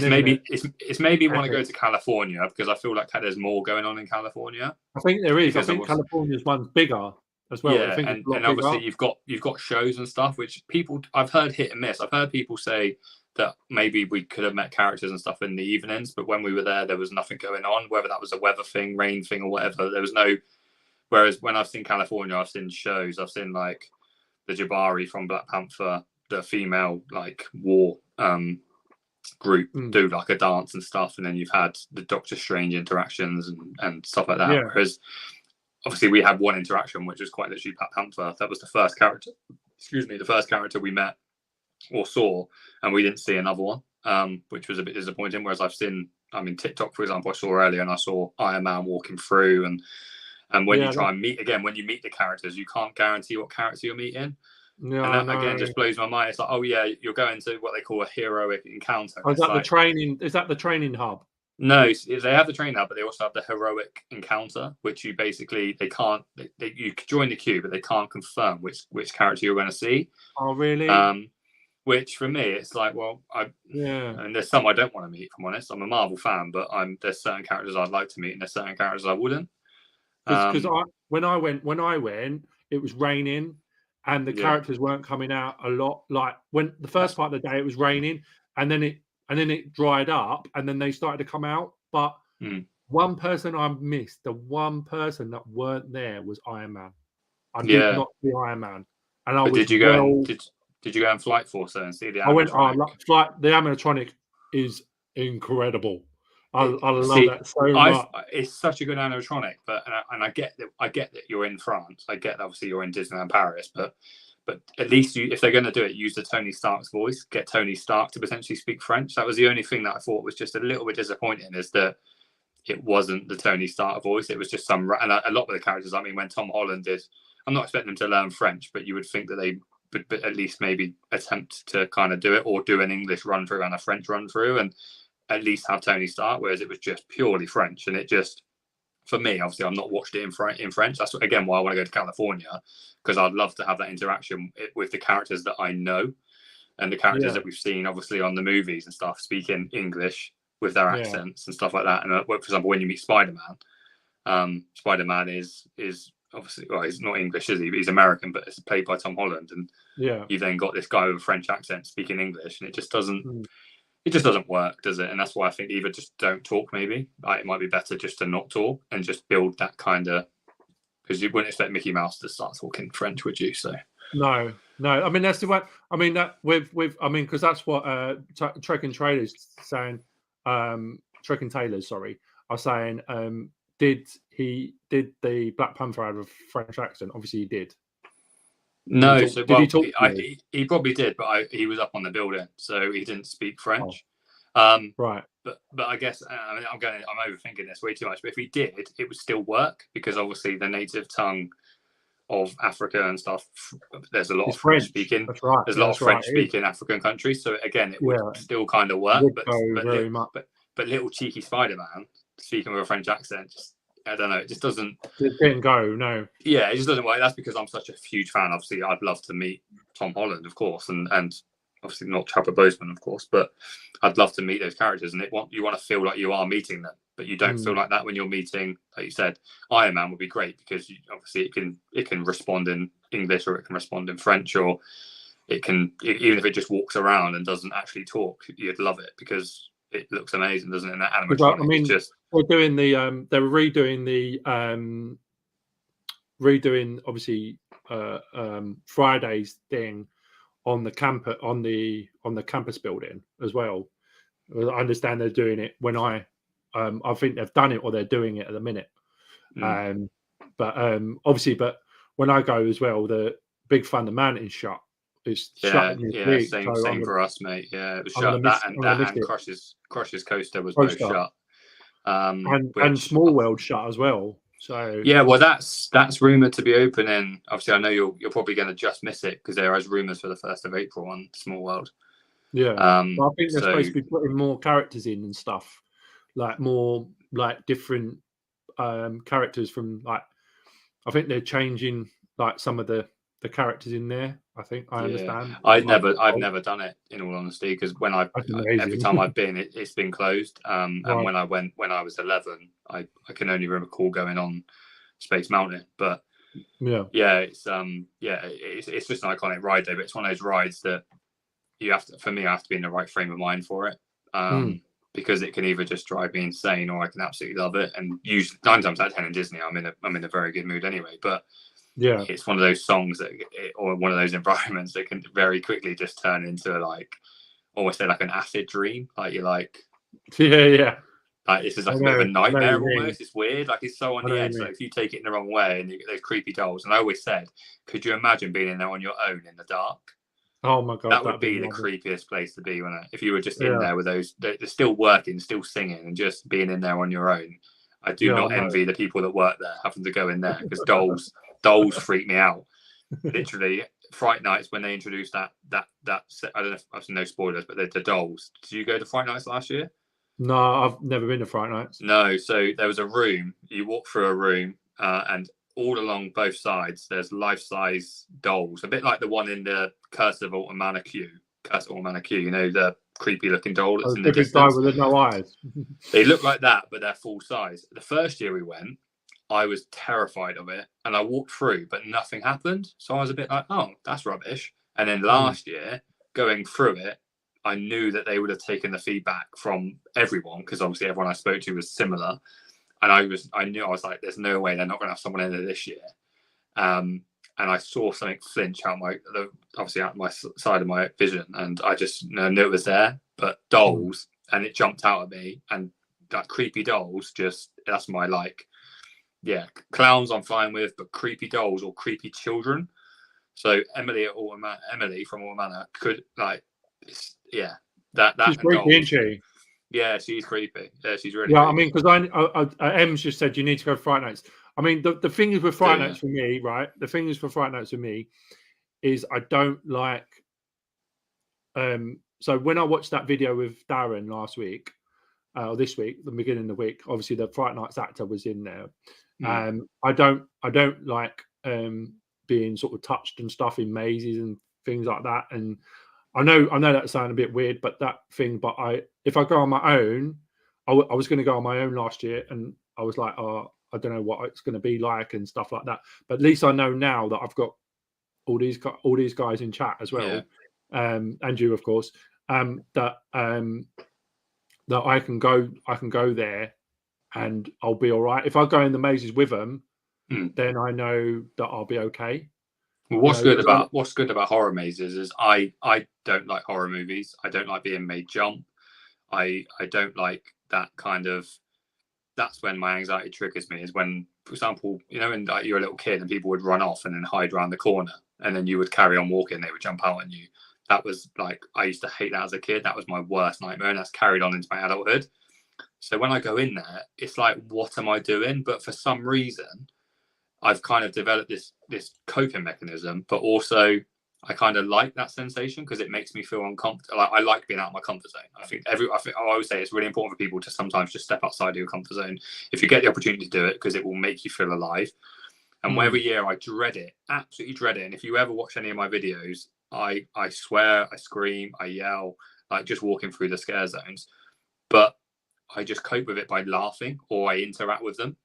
And that's how I interact. Like, I just quite literally, if they scream at me and say, "Oh, do you want me to chop your legs off?" I'm like, "No, I'm fine, thanks." Like, and that's how I cope. So it's a weird thing to say, but if you're in that moment, I just kind of just try and make it fun, so that I don't find it so unbearable that actually it's horrendous. But then you will get, like I said, if you group up together, because when I go with family members and stuff, they often don't want to be scared as much, just stand behind someone else, and they tend to just focus on the person at the front or in that front of that group. So if you go for your first one, just stay in a little group, but stay kind of stuck in the middle, and they won't really focus on it. And we every year I see someone that's just literally got their eyes covered being dragged through because they just want to go through it, but they don't want to be jumped or scared. So I'd always say anyone should do it. Yeah. They've got lanyards now, I think, at Thorpe Park now, where you can put a lanyard on so it says "Don't scare me" or something. But then again, why would you? The only thing is that I understand. It's not in the mazes though. Yeah, they don't do that in the mazes. They just do that in the park. So when you're walking around the park, you can have a lanyard on, but you're not. If you go into the mazes, they won't. They're gonna. You just basically, because the thing is, they say, why would you go in the maze if you don't want to be scared? Whereas walking around the park, because I had an experience. We went years ago. We went as a family, and my little niece, she must have been I don't think she was quite 13. So whether we had snuck her in and that wasn't the rules or whatever, but she was under 13 for sure. And it was during the Saw when they had those pig masks on. Yeah. And he chased my niece and her best friend to a point where he wouldn't stop chasing them. Oh, really? And she had an accident. She wet herself because she was petrified of it. Because that's the thing. So I think lanyards is one of those things where, and people can then take in the atmosphere, and you obviously can avoid it. But back then you couldn't avoid it. So you'd go there and you'd think it's going to be scary. But for that intense, for a young girl, I said probably 11 or 12 years old, granted she should have been 13, but even so, to be chased to a point where she's in a corner being scared so much that she physically wet herself, that to me, there's kind of a limit. You kind of know, obviously, I get you thrive off of people being scared and stuff, but I'd thrive more for making a grown adult scared. But obviously, making a 12 or 13-year-old girl scared, it's quite an intimidating place to go. So I understand the lanyards; they definitely needed those. But that being said, in a maze, it would be impossible to not scare you because you'd ruin it for everyone else that's around you. Because obviously, they wouldn't be able to see your lanyard; they wouldn't jump out on you. But because again, if you haven't experienced it, and I'm sure people will say the same, is that every time you go through, it's different. Because if you manage to get in a window where you're not actually seeing the actors, it's very easy to go through a zone or a maze where you barely get scared because you're kind of sat in a window where they're making everyone else jump, and you're kind of almost forgotten about. So that's why you kind of sometimes go on things twice. But last year, Thorpe Park was very disappointing. Again, shock. Thorpe Park disappointed me again. Darren said that that it was that they've sort of scaled down. Like, he was very disappointed. Like Darren said, he was very disappointed in the mazes last year. Yeah, it was just really. I mean, they've not quite nailed the zones as well. I mean, the crows are great, but again, they keep doing it, and they've changed it slightly, so I'm for that. But like the swarm one, I've never quite understood the swarm. Oh, is that what's that called? That's called yeah, I forget what it's called. Invasion, I think, swarm invasion or something like that. Yeah, yeah. I've never understood it. I've never. You got the doors as well. The doors thing. I didn't. Obviously, the doors were new for this year, weren't they? Yeah, doors didn't scare me at all. And like I said, I'm a wimp, so I get scared really easily. And the doors, it was just a bit odd. Because I like the fact with the walkthroughs that you can film. And obviously, you can't film in the actual mazes, but you can film the walkthroughs. So you want them to be terrifying walkthroughs as much as they are scare mazes. But yeah, last year, I mean, even the crows, they seemed limited on the numbers. When you walked through there was a handful of crows, whereas the year before, everywhere you look, there was like a crow creature just kind of peering out, looking at you, coming up to you, chasing you from behind or whatever. And yeah, the doors, obviously the immersive kind of sound one was odd, but it was okay, but not worth paying what bugs me about Thorpe Park Fright Nights is the fact they used to be free and now they're not, but they haven't got better. If anything, they've got worse. And that doesn't sit with me very well, because the first couple of years we went, obviously scare mazes were completely free and completely included, and you just paid to go in the park, and you had some really, really good mazes back then. And then during COVID, they introduced the fact you had to then pay for them, but they didn't get better. And like I said, last year you then also had to pay for them, but they really took a step back on it. And obviously Jack Silkstein was really egging on, saying how it was amazing, and he did loads of videos on it, and I did it, and I didn't understand it. I was just confused when I left it. I can't remember what it was called now, because it was that forgettable, that the one they had situated down behind sort of like Flying Fish Way. Can't remember what it's called, and I don't know if obviously I'm not seeing what Darren's sort of thoughts on it, but it was just awful. Was that the one with the is that the one with the big screen? And then you were in the cages.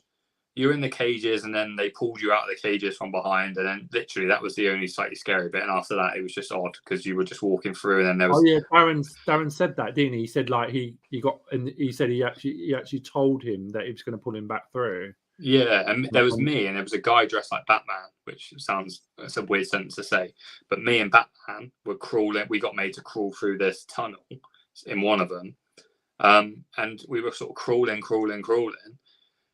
I was in front, sorry. I then put my hand up, and I realized there was we thought we were in a tunnel, but we weren't. We'd just, because of how dark it was, we'd actually just gone through a gap in a wall, and then we could stand back up. But we crawled quite literally all the way along. I turned around, I realized, so I looked at Batman, I said, "You can get up, mate," because he was in the same, we were just crawling through this maze that we'd obviously paid like a tenner to get through. And we weren't getting scared or anything, because we were just on the floor. But it's because you felt like you had to be on the floor. Yeah, so no one could see us, because we were we thought we were in a tunnel, but we weren't. We were literally just in a room by ourselves, but we were crawling along thinking we were stuck in this tunnel that someone had made us go through. And we weren't. Oh, wow. So we turned around, I said, "Oh, Batman, you can get up now." Again, a sentence I never thought I'd say, but you can get up now, Batman. And then we just kind of walked through and didn't really get scared. Oh, so we kind of walked through, and before we know it, we were at the end, and it was a bit like, right, is that it? And obviously, if you weren't paying for them, you would go back through. But to pay, I think it's like £7 for pass holders to go every time. You're not. It just bugs me that you're only going to do it once, aren't you? Like in the night. Once you've done it once, you're not going to do it again. No, well, I would personally. I would, if I'm honest, I would do it. I would do it multiple times, because, like I said, you can easily get lost. You can go through a maze and not really get scared and not really take it. It's a bit like a lot of people said that. I think Sam told me about the curse and said you have to go on it twice or 3 times to actually appreciate it. And that's the same with mazes. If you go through once, you might not get the best experience, and then that's it.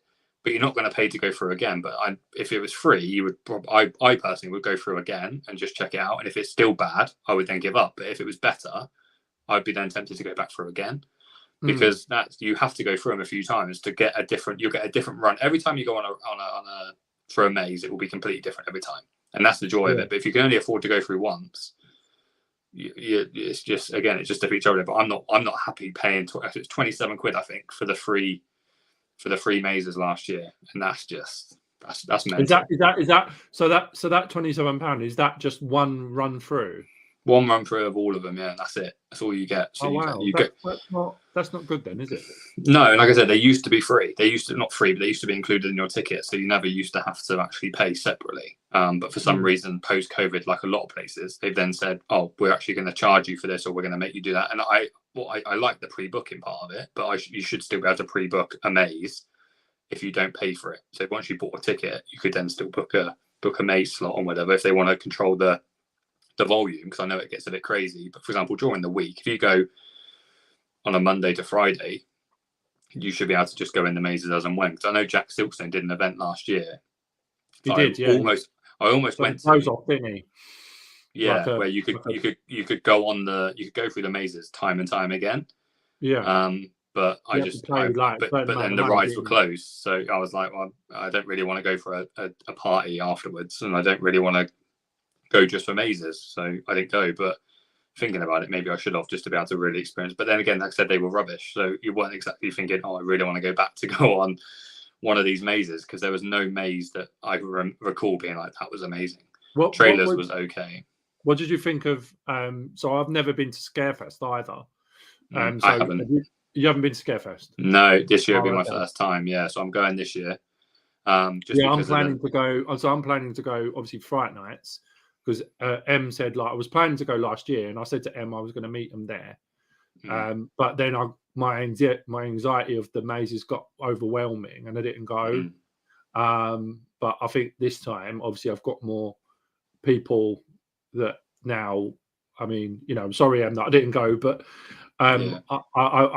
I do want to go, and obviously they said we're going to go to Scarefest as well. I think as a group as well. So I don't know if you want to join us. Yeah, a group evening at a Fright Night would be hilarious, absolutely hilarious, because everyone will be reacting differently. Because of, like I said, for me, for example, maybe to look at me, you wouldn't think I'm scared, but I guarantee I'll be the most scared one there, because I just don't like the idea of being made jump, but I go there because it's outside of my comfort zone. So and it's in a group, when you're walking through like a scare zone or a scare maze together, I imagine it would be absolutely hilarious, because it'd be funny to actually for people's reactions as much as it would be to actually be in there and be scared. So yeah, I think that I'd be all right to I think that it would be better for me to do that, where I can sort of bounce off them, and if anybody feels the same way, I know I'm not going to be on my own,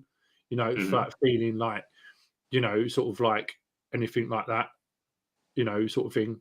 What I'd always say is we go in there, my shoulders are open for anyone. What I tend to tell people, if they're scared, they just put their hands on my shoulders, put their head down, and I'll just guide you through the maze. Like that's what I do with my friends and family when I go to Fright Nights that aren't particularly happy in those environments. I said, if it gets too much, literally hands on the shoulders, put your head down, and just follow me, and I'll get us out. Like that's, as long as you've got someone like this willing to do that for you, which, like I said, I'm sure everyone in this chat would do the same.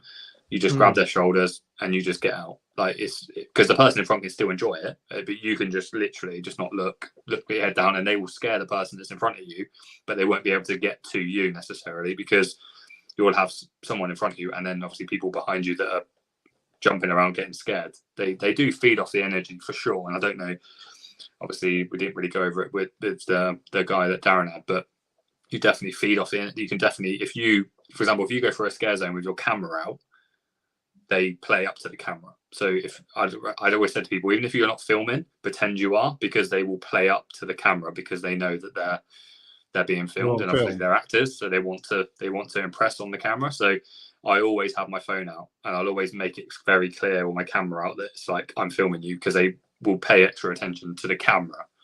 Because that's you so much.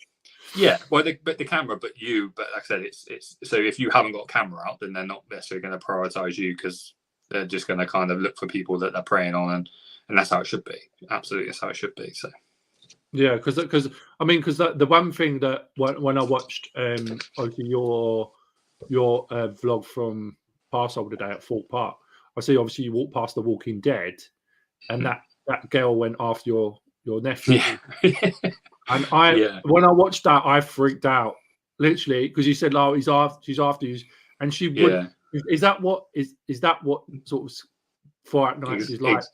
Exactly. So that's what I said in the video. Is The Walking Dead, for example, has been crying out for zombies and walkers and stuff, and that ride as it opened, it's exactly what it needs. If it has that, it makes it a ride that you would sort of want to go on. But that's literally what a zone would be like. But you then obviously take away the sunlight, you then enclose it slightly with, I mean, with the crows, they have sort of harvest and everything, and just like shrubbery and stuff, so you're kind of enclosed in, and then they kind of appear out of somewhere, but they will persist you. So if you're scared, they will go after you. So like, for example, they focus on him because he was the one that was showing the fear, and obviously I was filming him, so she knew to play up the camera and make him scared.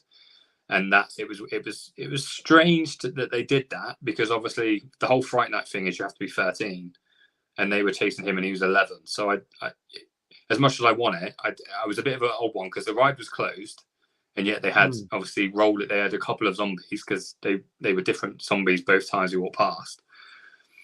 So it was a strange one. But yeah, that's exactly what I said to him off camera was, I said that's exactly what Fright Nights is like. I said, so if you didn't like that, you won't like Fright Nights, because that's quite literally what they're going to do. But then there's obviously the good thing now that they've condensed it into zones, is that you can still have a day in the park and not come across the zone. Stay away you from physically. You don't have to go in there, do you? Yeah, they had the crows roaming. I think, I don't know if they were roaming last year, but they were definitely roaming the year before. But we didn't bump into them once, and if you do, you just walk the other direction because they're slow. Whereas you have to quite literally go into a zone to be scared. So if you want to go to the park and you think actually it's not a wasted journey, do you know what I mean? If you go to the park, you just go on the rides and you don't like it, you just ride in the dark. You get the likes of Saw and Swarm in the dark, which is incredible, amazing. Yeah. I mean, I've been on. I think I did go Fright Nights once. I don't think I met any. I think the only ride I went on was Swarm in the dark. I had to wait like 2 hours. Wow. For Swarm, but it was in the dark, and that was amazing. But I didn't. Funny enough, I didn't see no. It was a long time ago, but I didn't see no. Well, I think Swarm, when I went Swarm, the billboard wasn't there, so it was the first year Swarm was open. So that was Friday, and it was Fright Nights then, and it was the first. I think it was the first time it was open, and first Fright Nights event with the Swarm open, I think. Right. Yeah. And I did a few years ago then. And it was and I don't think I'll see like any people at all, like no frightening people at all. Yeah, so, no, that's it. Like I said, you can easily avoid it. You don't need a lanyard to go to Thorpe Park, because, like I said, you're not going to come across scary people for no reason. You have to go and find the scariness of it, and if you go there for rides, especially if you go during the week, you get on loads of night rides. Because I normally do all the mazes and still night rides. Whereas if you were going purely for rides, you would do loads of rides in the dark, because people from 3 o'clock are focusing on the scary side of things, because that's when it opens. So it's not even dark yet, and people are still going through walkthroughs and going on, and obviously getting their bookings for the actual mazes and stuff. So it frees up everything else. So like I said, I think we did Swarm, Saw, I think Rush, and then also did all the mazes and all the walkthroughs multiple times last year. Wow. So you could, like I said, but the weekends are the opposite. I mean, weekends you're queuing 2 hours for a pre-booked maze. There's people fighting people and actors getting hit and hurt and stuff. So I would never go on a weekend. If you paid me, I would not go on a weekend to a Fright Night. Yeah, would never. I'd go on a school day every time. Literally, when I book it, I look straight for the out of half term stuff, and I'll book a day there, and I'll do the same for both parks, because it gets mental at the weekends. Right. Oh, okay. Well, yeah. To me, I just need to experience it. I do like horror films. I don't like horror films. I love horror films, but I just want to experience it. Yeah, I've watched probably 3 or 4 in my time. I was the kind of child that got scared of the Chucky and Tremors and those kind of childish films, and yeah, just never went back to horror movies. I mean, Jaws was a horror movie to me. Right. That's kind of my level of scary movies. So yeah. I watched all the Night on Elm Streets. That's literally my idea. That's quite literally my nightmare. Freddy Krueger, just seeing Freddy Krueger makes me feel sick.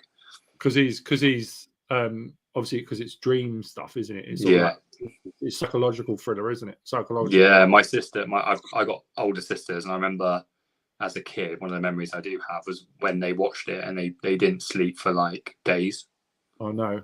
Yeah, I remember them, like my mum's going mental at them for watching it, and they just wouldn't go to sleep because obviously, like you said, it's exactly what it is. You close your eyes and then stuff happens to you in your sleep, doesn't it? So there's certain things that kind of definitely trigger it. But for me, like I said, being made jump, it's not my most enjoyable moment, but it makes me feel alive, if that doesn't sound too cheesy, but that's exactly what Fright Night does for me. So I'd always recommend it, even if people are scared. It brings out another side of the essay.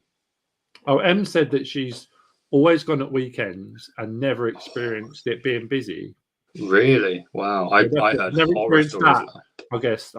I mean, because I know Chesington's After Dark is pretty much full on. You know, that's another level. But that Creepy Caves and whatever you call them. But I've never been to. I think Chesington's Fright Nights is or Scare, whatever you call it, Halloween, isn't it? Yeah. I think that's another level where people were like, you've got to sign waivers and stuff. Yeah, we've got one of them down here. Literally 25 minutes from my house, you've got the Avon Valley one.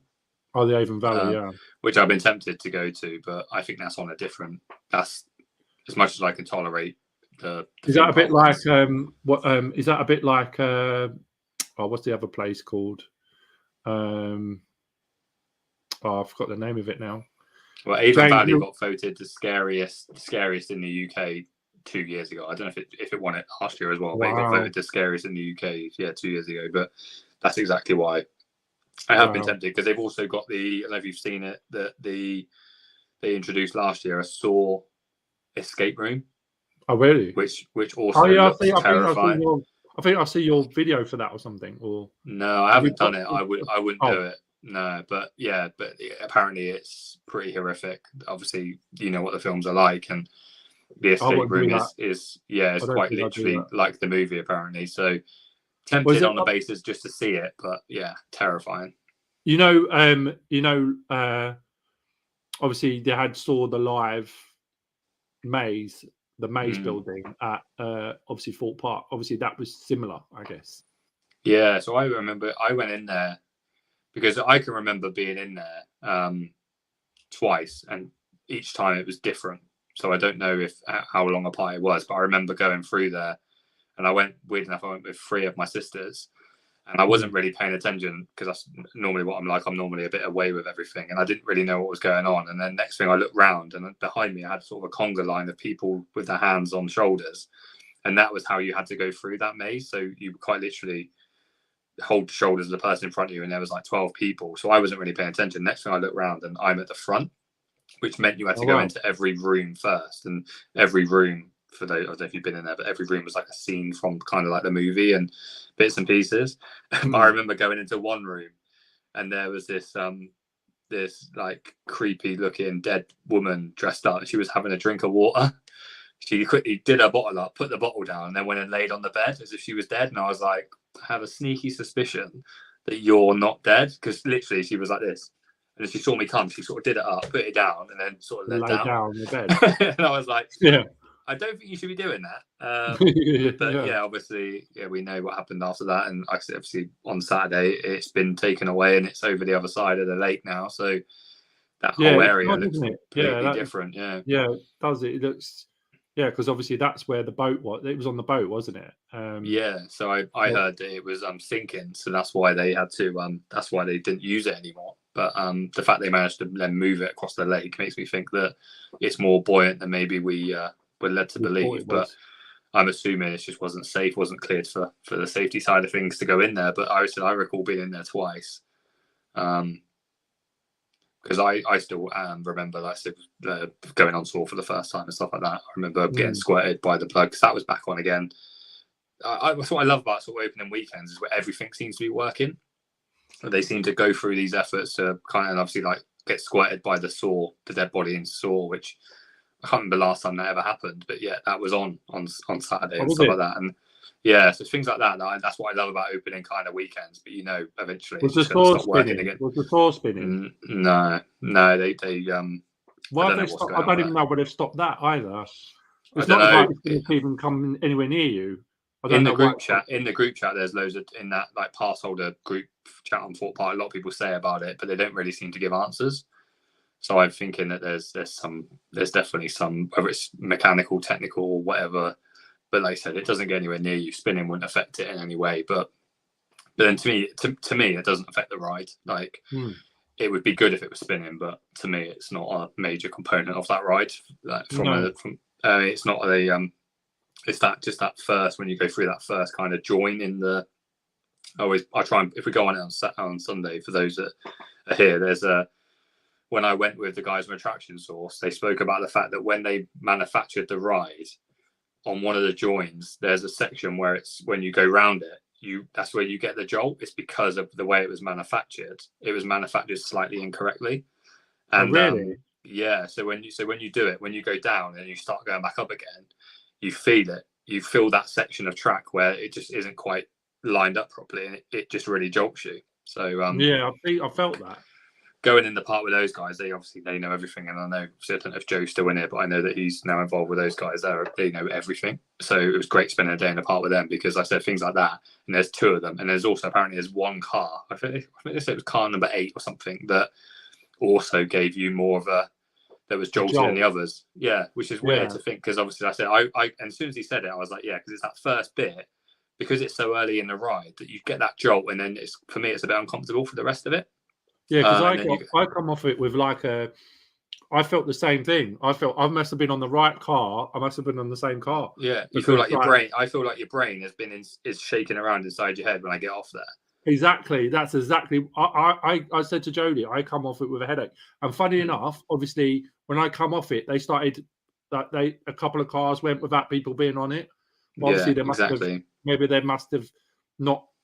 Look, Murray Gerstlauer didn't track it properly or something. I don't know. I got the weirdest comment on my not the weirdest, but on my video, I got a comment from, or I think it's on either YouTube or Instagram, and it was someone saying, "Oh, I sat next to you on Saw," and I was a bit like, "What a small world!" Like they'd managed to locate me on Instagram, or I think it was Instagram post.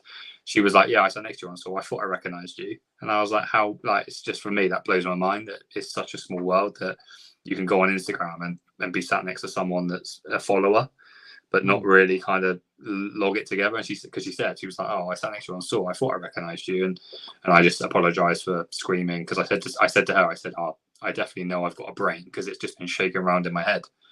Because that's how I feel. I just feel like it's been in the washing machine for 10 seconds. I mean, because it is not. I mean, Smiler is smooth. I mean, I know it's a Gerstlauer as well. Obviously that Cobra roll was still a bit mental. The last 3 inversions on it, but the ride it's a lot smoother. But maybe I need to go on it again, Saw, because I've been on it once. I think once before. I think I went on it. I've only been on it twice, I think, and I think I probably need to go on it again, but in a different car. Maybe I'll make sure I don't get on 8. Yeah, I went on so going back to Smiler, I rode Smiler on Sunday. No, I rode it on Sunday, but I rode it on Monday after, because I saw Sam for a bit, and then I left Sam and went on to a single ride on Smiler, and it was the most horrific ride I've ever had. Really? Yeah, and it's kind of, so I haven't really addressed this recently, but it made me experience vertigo for the first time. Oh wow! Yeah. So, and if anyone's ever suffered with or knows anyone that suffers from vertigo, it's horrendous. Yeah. So and then that kind of ended my day there. So I managed to overcome. I had an episode in the park after Smiler. I managed to get over that. Managed to carry on with my day. Felt really bad all the way home. Went to bed. Woke up the next day at lunchtime. I had another episode of vertigo, which literally wrote me off. I physically couldn't move without feeling like I was going to be sick. And I was led in bed for about 8 hours. I physically, if I moved my head slightly, if I moved a body part, anything at all, it made me physically want to be sick. Oh, So wow. now I've got to, so now I'm dealing with this and also dealing with my love of theme parks. It's quite a rubbish time for me because I'm hoping that, like I said, it was literally, it came off the Smiler and it just hit me. I've never had it before. And obviously knew what it was straight away because purely of the symptoms that I'd obviously looked into, because I was, like I said, obviously I've always worried about it because I've always thought that the height association and stuff might help because I know it's more common in taller people. But yeah, Smiler, absolutely. But luckily, like I said, the episode I had after Smiler was bearable. To the point driving home on my arm, my hands were a bit tingly and stuff, but I powered on. I got home and stuff. But the following day, like I said, it's quite scary. So I'm quite scared to be back in Thorpe Park on Sunday. Just because I don't know. Sam's saying bring sickness pills, maybe. He's saying, yeah, because you're talking about for. Are you talking about for sore? No, I'm talking about everything. I don't know what's going to trigger it. And that's the scary thing is that I just hope that obviously Sunday is going to be my. I don't want to be. I didn't really want to be jumping back in this quickly, like I said, because Tuesday, like I said, I would never wish vertigo on my worst enemy because it's horrendous. Like going to the toilet, I felt immobile to get to the toilet and stuff because I physically had to be taken to the toilet because I felt like I was going to pass out or fall over or whatever. So I'm scared to be back in the park. I've never had it. I've never experienced it. I've never. No, nor had I. What triggered it? What triggered it then? The Smiler. I think whether because there's loads of different. Obviously, I've looked into it now and obviously been to the doctors and stuff, and there's loads of different types of vertigo. There's not one type of vertigo. So there's one. So at the moment, there's obviously I need to now go through tests and stuff to make sure to find out what it is, but it can be something as quite simple as like fragments in your ear canal can be dislodged, and where it's been moving around in your ear canal, that can cause you to just feel so dizzy. And it can be right through extreme to, obviously I'm not saying this in touch wood, I don't really want to say the word, but it can be anything from that to brain tumors and stuff. Like it's a flipping scary thing. And I didn't know how to address it, and I thought, well, actually now's the perfect time to kind of say that if anyone's going through it or if anyone's gone through it, I'd love them to reach out to me because Sam's saying he's happy to sit off ride with you if you're struggling. Yeah, I don't question that. Yeah, I don't question that. I'm saying that it sounds very scary. Oh, it does. It sounds very scary to me because that's obviously, I suppose, where it's inverting so many times, it's obviously can cause. Well, like I said, it could have literally been something simple that in one of the jolts that I've kind of jolted my head or whatever, and I've dislodged something or done whatever. Like I said, but what was weird about it was having never experienced it before, feeling. If we scaled it 1 to 10, I felt like a 3 out of 10 after Smiler. I didn't feel myself, but I can come off Nemesis Inferno and feel like a 6 because sometimes, depending on what seat I sit in, I can feel really sick. But I didn't feel when I came off Smiler, and even the people next to me, I said that felt really rough, and they said, yeah, it did feel really rough. But people were saying it wasn't. Obviously, from what I've read, and other people on the open day and stuff were saying it rode really well, but it just didn't ride really well for me. So whether I did something there and it just triggered it, but like I said, it was 12 o'clock the following day, just sat on the sofa, not editing a video, and I just come over, like I said, to a point where I was in bed, and I could, if I was sat still, I was absolutely fine. So I think I was messaging people, I was messaging them and stuff saying I don't feel very well, but obviously I didn't give details. I was like, I don't feel very well, but if I was completely still, I could do anything. I could watch TV, I could go on my phone, but the moment I moved a fraction, you just feel like the whole, it's like being after a night out when you lay down and everything's spinning on a different scale where like I said, every movement makes you feel physically sick. And then when you're looking into it, and obviously then before you go to the doctors and you look into it and you say, well, it can last from a few minutes to 6 weeks.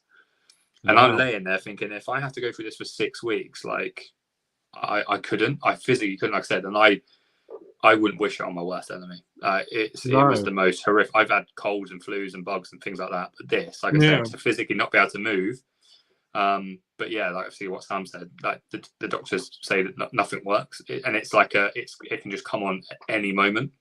So it's quite, like I said, to be back in a theme park. I'm hoping it doesn't come up on a theme park, because if I feel the way that I did on the Tuesday, I wouldn't even be able to get home, because I wouldn't risk driving. Like I said, I wouldn't even risk standing up, let alone driving. And driving home. Yeah. So yeah, I am going to obviously let everyone. For those that are in the chat on Sunday, I will say if I disappear, it's not for any other reason. It would purely be for that. But like I said, I am a little bit worried, but I'm also hoping that it's absolutely fine. It was one episode, and then that's the last episode I experienced it. But are you going to go maybe go on an easy coaster first and see how you feel, and then? I'm not. That's not my style. I just jump in the deep end, and if it happens, it happens. Right. It's not going to cause me anything other than sickness and a horrendous feeling. But like I said, it's just a scary thing to be involved in. Obviously, when I said to the doctors about it, and I said I'm going on Sunday, and they were like, "You have to carry on as normal, because it's not something that you can diagnose. It's a symptom as opposed to a problem. That's how they classify it. They say it's not a diagnosis. It's literally just a symptom that you suffer, and you're going to suffer it potentially at any point. You could be walking around a supermarket and it might happen. You could be on a roller coaster, it might happen. But until obviously I go through the final sort of stages, then hopefully, fingers crossed, touching wood, that it's not theme parks. And Smiler, like I said, just happened to coincidentally be the same time that I got off Smiler that I started to feel really awful. Yeah. But like I said, it was Tuesday at midday, after having edited for a few hours. Just sat there and I went, "Oh, I feel a bit funny." And before I know it, the whole world was spinning faster than you'd ever imagine. So yeah, like I said, it's I wanted to bring it up because like I said, it's scary, but also because I'm going on Sunday, I don't want to be if I'm not on a rider, for example, things like that, then people know why. But I'm not. Like I said, I'm not going to let it ruin my life or ruin my day. So we're just seeing. I'm sure that all the guys, obviously, everybody's going to be there. Obviously, I'm not, but obviously because I'm going to be in Paris. But everybody else is obviously in the chat will be. Well, everybody in our group will be there. So yeah, I don't question it. Like I said, obviously, I was lucky enough to. Off topic now, but I met Sam, the Thompson Life, and also met the Bears Escapes, which obviously aren't part of this group chat and community and stuff on Monday. I think it's a Monday. Yeah, it was a Monday. And I absolutely great. I can't wait to see them again on Sunday. And that was a small taste of it. And obviously there's others to do that. And yeah, what Sam said there, he didn't even need to say that. I expect nothing less. Like I said, from the brief encounter we had, sounds like a great guy. And as for the others as well. So as Oscar says, is his favourite, which I'm not happy about that. We need to address that on Sunday. No, I mean, he said like out of your. I think it's because, I guess it's because of his, his photography and stuff like that. I mean, he is he's a bit. I don't know. Some people sort of navigate to Sam. I don't know why. I don't know why. I don't know why. I mean, I like Sam as well. Sam was the first person. He's got nothing about him, has he? Absolutely nothing about him. Sam was like the first person that I out of this group that I actually met for a minute. And he's amazing, and plus he's from my neck of the woods. So yeah, even though Sam hasn't seen it yet, but obviously Sam's in the video that I'm my second Alton Towers video, which is going to be a couple of weeks away. But I do say some quite nice things about him off camera that he hasn't seen yet. But there's no denying now. Yeah, there's no denying that Sam is leaps and bounds ahead of everyone when it comes to what he does. And I think his TikTok is testament to that, because I think his TikTok channel is easily. And I messaged him the other day and said what was really funny is that my girlfriend, she sent me a Sam TikTok and said, "Have you seen this?" And I was like, oh, really? yeah. Because normally everything she sends me is a dog doing something stupid, or a dog doing, or like messaging and typing or whatever. And yeah, she sent me one, and I was like, she sent me a come up, obviously, in the, before I clicked it, saying Coaster Tog. And I was The like, Tog. he's literally, I messaged straight away and was like, you'll never guess what's just happened. My missus has just sent me a Coaster Tog TikTok, and yeah, they are. I don't know how The he. Curse I don't of know how he Alton does it. Manor one. The Curse of Alton Manor one. Have you seen that one? That I've is seen them all. amazing. Yeah. I watched them all as well. They're the way I like the. But the thing is, he was being funny. He was saying, he used to use the over voice, someone else's over voice, Oh but yeah. now he uses his own voice, and I think that's much better. Yeah. The way he does it that. works, I mean, he. I think he's had his own mark on it. I think now his TikToks are flying. Literally flying. There's no yeah. He's the best TikToker in my eyes, and the best photographer, because I haven't had the joy of seeing other people's work and stuff, and to a point where in my currently in my Etsy basket I'm debating between which Coaster Tog poster to buy, because I messaged him and said I've got two of them. Yeah, I don't know which one to get, but I went to buy the poster from the Alton Towers shop of Wicker Man, and it was rubbish. Was it? Yeah.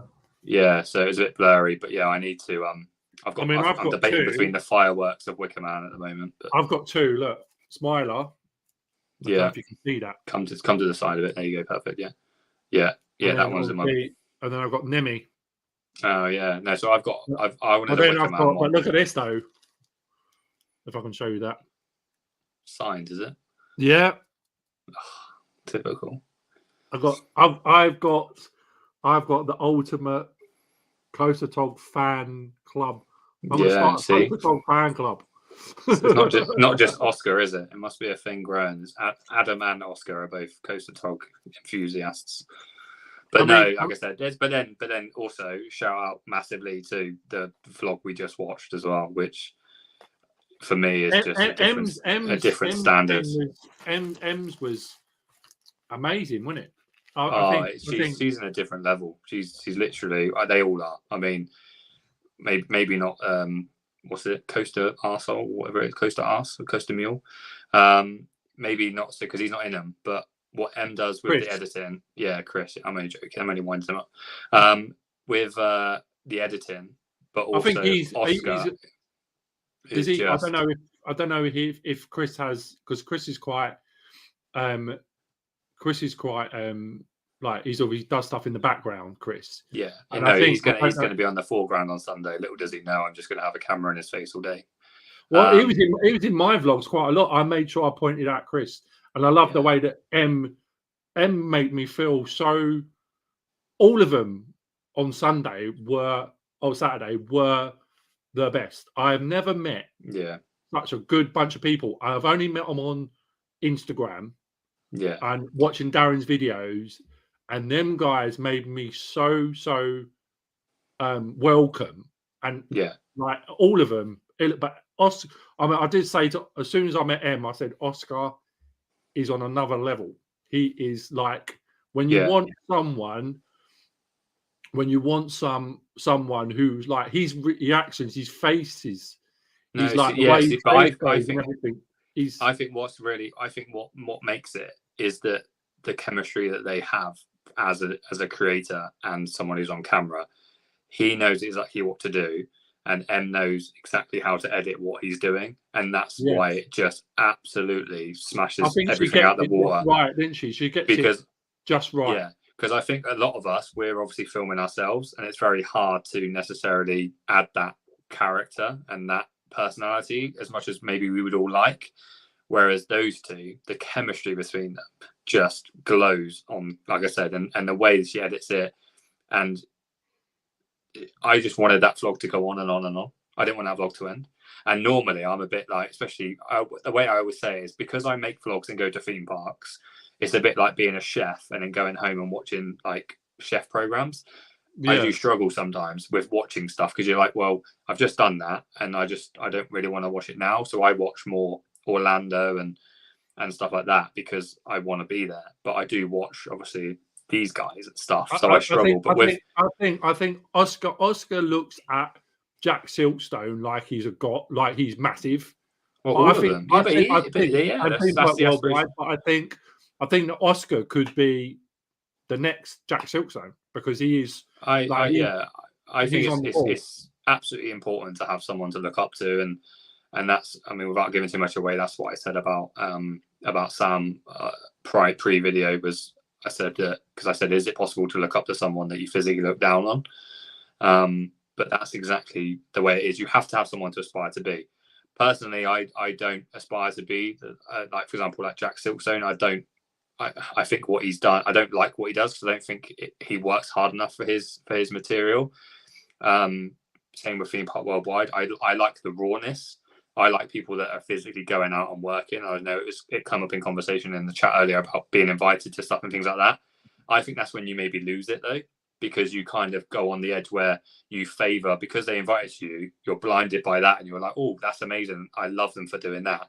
But realistically, actually, what you want to be doing is you want to be going out there and just showing us the genuineness of it all.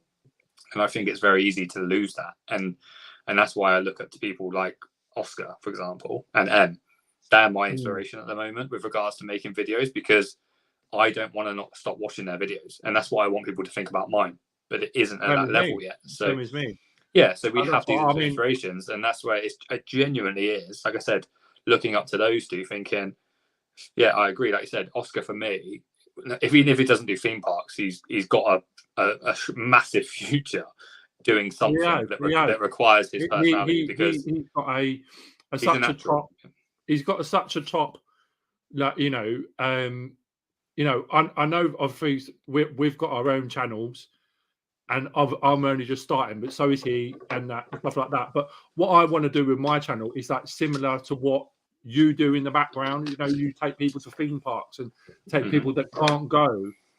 I want to get my channel where, obviously, I've got to pay for myself, obviously, but I want to get it to a bit where I can help other people. I can send people to parks and things like that. But also at the same time, I want to try and help everybody else. That's why I do. That's why me and Darren do things like this, because we want to try and promote other people as much as we can. Because and that's why I say it's very easy to then lose. That's what I said. It's very easy to then start losing sight of that, and that's what I love about this little community is everyone's kind of in the same boat, and there's no one, Sam aside maybe, in terms of the level that he's at. There's no one that's kind of at that level. And that's that would concern me. If we had like a Jack Silkstone in this community, I don't think it would be the same.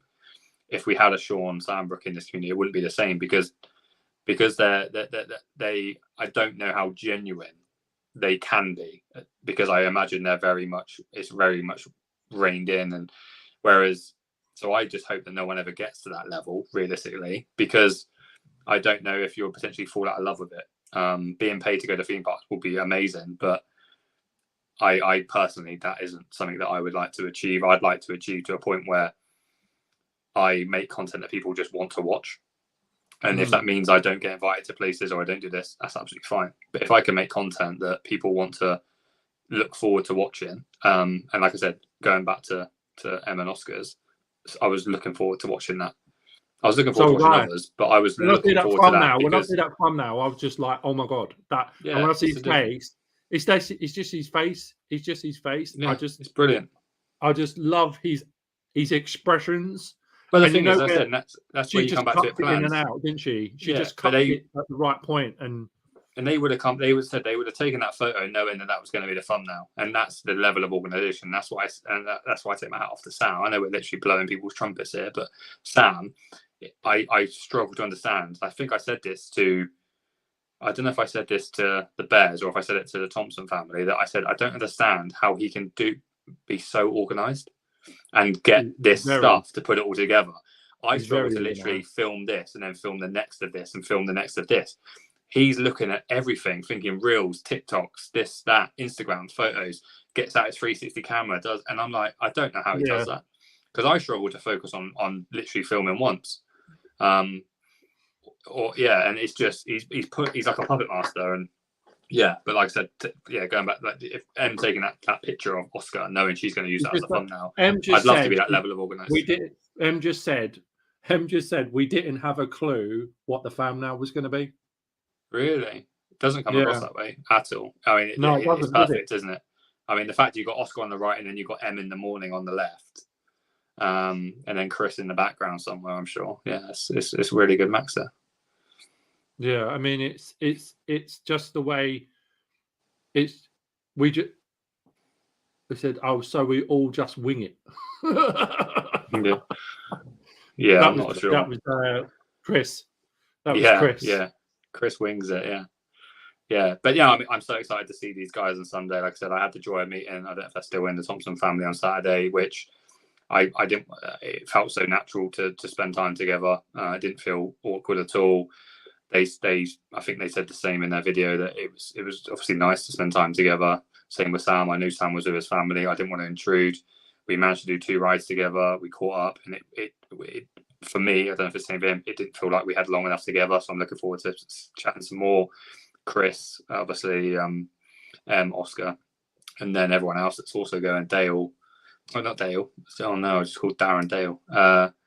And Darren as well, obviously being my local Fort Park buddy now. So I'm so buzzing for that. But I don't know if there's any questions or anything in the chat before we wrap it up, just because I'm conscious of time now. Yeah, do anybody want to ask Mike any questions now? I know there's not. I don't think there's many people watching as there was at the beginning. No, we've dragged on a bit, haven't we? Because I talk too much. No. I mean, I like talking because I like bigging up everybody and stuff like that. And that. The thing is, it's not about viewers, is it? At the end of the day, it's about having a conversation. I'm enjoying having a chat with you, and if there's a few people here, I mean, if I did it live with 2 people. Em's asked, "What's your best theme park donut?" She knows. See, this is the thing. I wish I had done I don't know. I've got my Wickerman pen. I feel like I wish I'd done a rating system with donuts. I feel like I need to bring it in because taste wise, obviously that donut time one was incredible. But £4.75 for a donut. Was that at Fort Park? Yeah, donut time. So you do get discount apparently, but it wasn't working on Saturday. But I didn't care anyway because I knew how good they were. But I got the original one, which is just like a glazed iced donut, which is £4.75, and I think their other donuts are more expensive.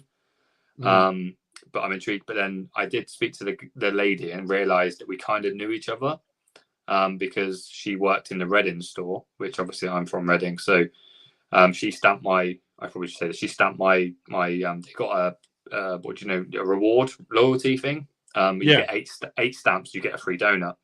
She stamped it 3 times when I bought 1 donut, so I was like, thanks, loving that. So I'm only 5 donuts away from a free one. But yeah, long story short, OG donut from Donut Time, but £4.75.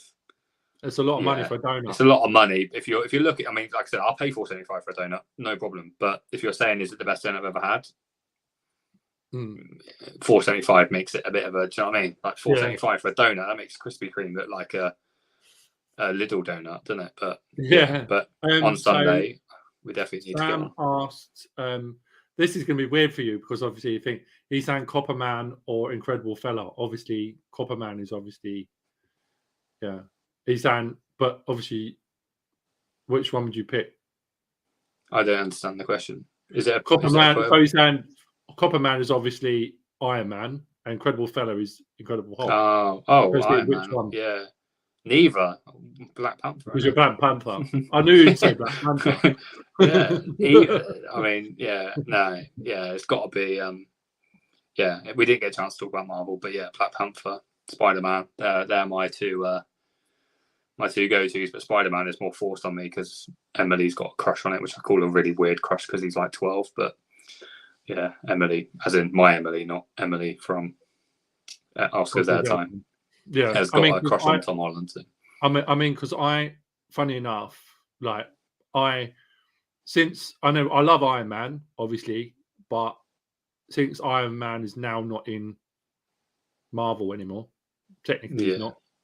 My go-to is actually Spider-Man. So probably because the link with Robert Downey Jr. Yeah, but I don't think he's quite finished yet. Personally, I think he's still I got think he's one going to come more. back in he somewhere. He's going He's to still come back got in one more somewhere. show in it. Yeah, he's It'll probably definitely be got a like cameo. a Doctor Strange thing when it will come Yeah, back. exactly. And that's why, yeah, nothing's written off now with Marvel, is it? There's 5 different versions of each person. So What else would they say? Let me have a look. Have you tried the Voodoo Donuts in Universal? No, who's that from? Who asked that? James. James. No, I haven't. I went in the shop, but I didn't actually buy one. I love the Lard Lad donuts. I'd have a Lard Lad donut, the giant donuts. The giant ones, yeah. First thing I buy when I go to Universal is buy one of those, and then I'll take it, or 1 or 2, take it back to the hotel with a knife and fork and just chop away it all week. Yeah. Just go through a week. Mine's a Mickey donut. Yeah, see, no, for me, the Lard Lad, I've got a very basic appetite. And I think it was $5, I think. $5, was it? $5 or $9? I can't remember. $5, I think, for a donut that size. It's just, yeah. But Voodoo Donuts, for me, the only concern I have about American donuts, and obviously I sound like a connoisseur now, is American ingredients. Right. American ingredients can, obviously, chocolate, for example, is questionable in America. I mean, they don't do chocolate like we do. Their chocolate is not as nice, and some of their ingredients are over the top. That's why I got the original glazed donut from Donut Time, because it can be overkill with donuts, and I get that it's cool to have like Biscoff donuts and stuff like that, but it takes away from the actual donut itself. So if you've had Voodoo, let me know what it's like, because I'll add it to my list if I do go. But yeah, it's not been one of those things. Weird enough for a donut fan. I've never really thought I need to go there. If I do, I'd get Voodoo is different. I didn't actually have one, but I went into Voodoo Donuts when I was at Universal, and they do look really nice. But I didn't actually get one from there. So no, yeah. See, it didn't open until afterwards. So M saying I have a good idea for a video for you, but she said she'll PM you. Yeah, well, that's good then, because that means I can, like I said, my idol can give me an idea for a video. That's perfect. The question is Oscar in it? That's all that matters. If Oscar's in my video, is Oscar going to be in it? I'm just waiting to see if she comes back. Rob said. Rob said, in response, being your number one fan. Finally, yeah. You know he's the number one fan. He's what he always. I'm trying to read that now. It's weird. I don't know. He's robbing it. Like he talks. Rob said, hang on, Rob, I'm just going to zoom. You're going to see that me right close now because I'm on my phone. Rob says, in response to being your number one fan, you know he's the number one fan. He just played it cool and like me. Your screenshot proves that. Yeah, exactly what I said. Yeah. Rob, he just tried playing it cool on Instagram, but he fanboyed over me. There's no doubt of that. And he also called me his man crush on his Instagram story. So he's not doing a very good job of hiding it, if you ask me, Lauren. Let me go back up out there. Do you? Where love Voodoo's fudge. Mike said Universal fudge over donut. Universal fudge over a giant pink donut. Yeah, see, the fudge is something I never thought about, but then I'm going to name drop now. My friend Roy, Oiby, he tasted the fudge in a recent video. He did the butterbeer. He had the butterbeer fudge. He showed the rest. Yeah. He showed the rest of the fudges, and I was like, you know what? I've never actually thought of eating fudge, because I've had fudge cakes, but I've never thought of, when I see it in, like, when you go down to the seaside and stuff and you see those random like fudge packets, but then having something like that where you can quite literally get like different flavors and stuff, I'm definitely up for trying that. If anyone's tried that and they recommend it, or anywhere in the UK that does good fudge, let me know, because yeah, I'm intrigued to see what it's like. M said, do you ever put donuts in the microwave? They're amazing.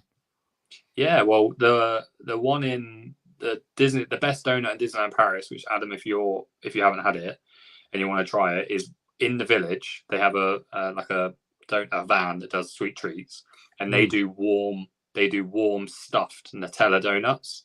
So they literally microwave the or warm the donut up. I think they microwave it, then stuff it full of Nutella. No, they stuff it full of Nutella, then warm it up, and it's unbelievable. Oh, wow. Yeah, and it's Wow. like full of Nutella. So if you check that out, you have to let us know, Adam. If you do that, I'll even pay for you to do it. That's how much I want you to try it. So what is it?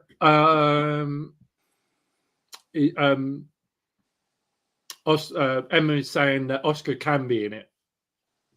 I'm literally so buzzing to see him in action on Sunday. I cannot stress how excited I am to see them as a family. Like they are. Yeah. I'll tell you what. Like even like they're really, really cool. That's it.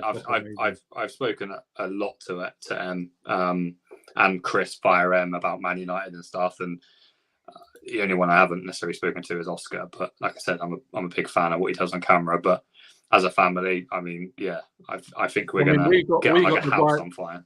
We got the ride. We got the So know the bit on the bit at the end of his video when like I waved goodbye to them, and then like in a bit of my video, she runs up at the back of my video. I'm laughing. Do you see that bit where she runs up at the back of my video? Yeah. And then you know the bit where he's on the runaround and he's eating popcorn. Mm-hmm. At the end of his video, I was sitting in the car with him. Oh, really?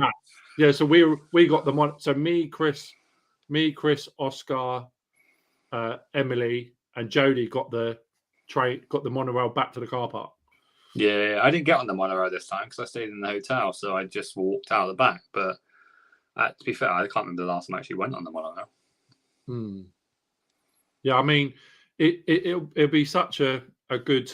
I'll tell you what, Oscar's they're saying that the Man United at 4 p.m. on Sunday. Man United choosing.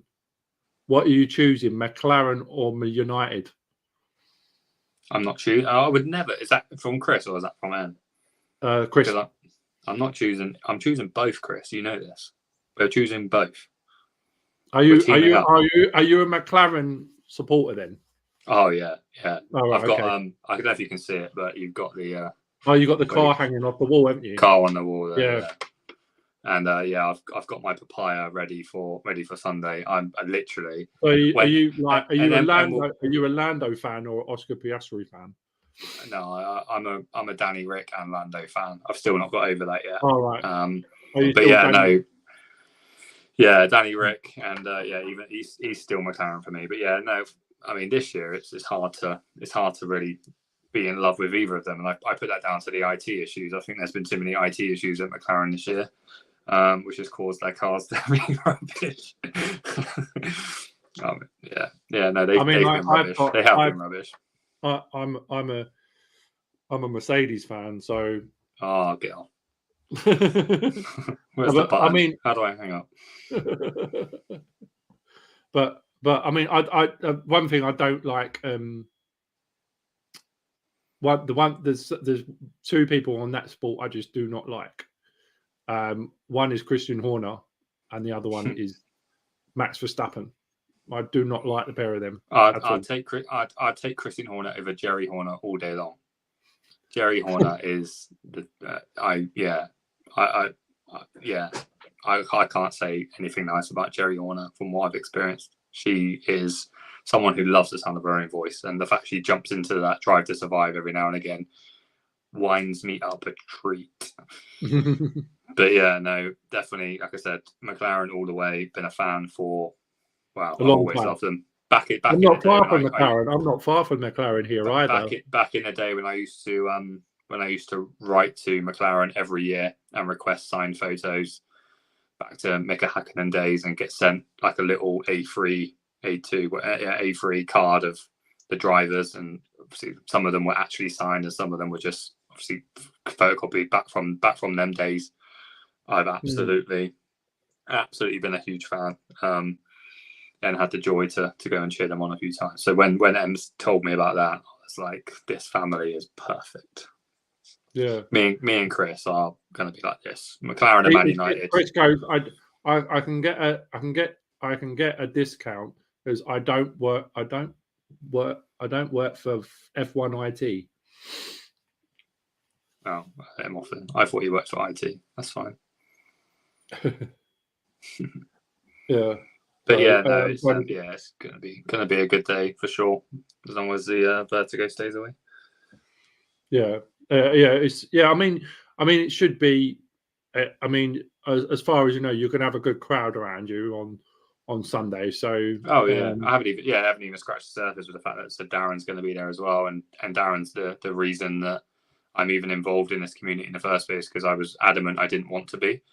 I had taken a back seat. Yeah, I wasn't interested last year at all. I didn't want to have to be around people. My anxiety was going crazy with that thought of being around people, and I had this kind of, my wall was up because I didn't know how genuine people were going to be, and I don't particularly, that's just really deep, but I don't trust people very easily. And when you look at the likes of like Jack Silverstein, for example, and things like that, that's your kind of first taste of, you think, oh, I'm going to vlog because Jack Silverstein does it, and then you realize there are this community of really amazing people that actually you think, yeah, I'm up for that.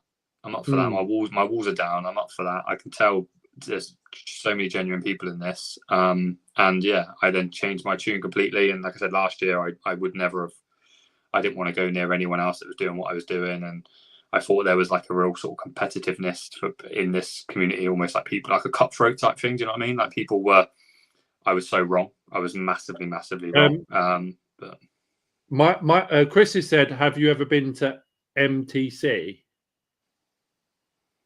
He's just winding me up now, isn't he? And then Emily's come out and said you should come to MTC with us. What now? All right, come on, then, let's go. What is MTC? So it's wait, MTC is the headquarters, I think, isn't it? What for McLaren? For McLaren, is that what he means? I think that's what it is. MTC, McLaren something centre, isn't it? Technical Centre, McLaren Technical Centre. It's something like that, yeah. Yeah. I'm sure that's what he means. I'm sure that's called MTC. I'm just my mind's not working. Technology Centre, McLaren Technology Centre. Yeah. No, I've been, weirdly enough, I've been to the Mercedes. You know, the what's it called? Mercedes World, is it? Mercedes World. I've been Mercedes. Yeah, World. I've done that, which is good. But yeah, like I said, McLaren, MTC, McLaren's like if I could buy a supercar, I would buy a McLaren. Yeah, I'd look stupid in it, absolutely ridiculous in it, but I would buy one 100%. Papaya orange, black wheels, get it in. Yeah, done. MTC, McLaren F1 though, but you can't buy them anymore. No, we'd make it happen. If we want enough, Weybridge Mercedes. Oh, it's Weybridge, Weybridge Mercedes. Because it's the old track, isn't it? The old banked circuit, isn't it? I forget what it's called. Yeah, you park your car. Brooklands. Yeah, you park your car literally on the track, didn't you? On the old bank track. Yeah, no, it was a good day, but yeah, no, McLaren all day long. Yeah, Lando Norris is. I think you've got a date, a day out with him. I think to McLaren. Yeah, that's it. Yeah, I'd love that company, but if we can invite Lando as well, Lando Norris. Yeah, you'll see me turn into an absolute. He's my man crush. I'm Rob's man crush, but Lando's my little not man crush. I just want to be his friend. Yeah, Lando Norris's friend. I do think that he's like, obviously he's next generation, isn't he, Lando Norris? So, yeah, I mean he is, isn't he? But then he's I mean, without boring too many people, his attitude doesn't seem like last year Lando this year, which obviously we'll find out if that's just because he's a bit defeated or if that's because maybe he's got one eye on the exit door. We don't know, but yeah, he's definitely the next generation. But he needs a car that's going to keep him in the sport. But obviously, he's got a massively long contract, so I'm sure he'll be fine. But yeah, I don't want him to fall off and be where he is at the moment, where he's fighting for last place and further up. That's not where he needs to be, is it? So Rob said he can imagine you driving down the road with your head sticking out the top of the roof. Yeah. Well, the thing is, I wouldn't get a convertible, so it'd be more like this. Yeah. Unless you're in McLaren, but then getting in a McLaren will be hard a job, wouldn't it? Really, I mean, Yeah. I Oh yeah. don't know how George Russell gets in a car, to be honest. Yeah. No, I've had an Audi R8 in the past, and that was I didn't have it very long because I looked like an idiot, an absolute idiot. Every time you get like people would be staring at the car, and then you could not get out of it in a cool way if you tried. At 6'5", every time you got out of it, everyone was like, they're like, oh, and then you get out of it looking like, I don't know, like a kangaroo trying to get out of its sack, and then you get out of the car and you're like, and everyone just goes, oh, yeah, it's not quite as cool as it. Lauren's just put Rob's replacing the photograph of me and him on the bedside table with a photo of you and with him and Mike. Mike wins. Well, he needs to take one because he's only got a photo of Lauren in it. Like, unless he's going to like scratch out Lauren, that's a bit morbid. But we can definitely arrange a nice photograph for you, Rob. I thought it was Lauren that had the crush, not Rob. I mean, the way Lauren was like, I saw her, hey, and then Rob's comments and stuff. But yeah, no, they're great. They are. I'm looking forward to spending time with them. I think everybody in the chat. Everybody, thanks, Em. You said I got a great laugh.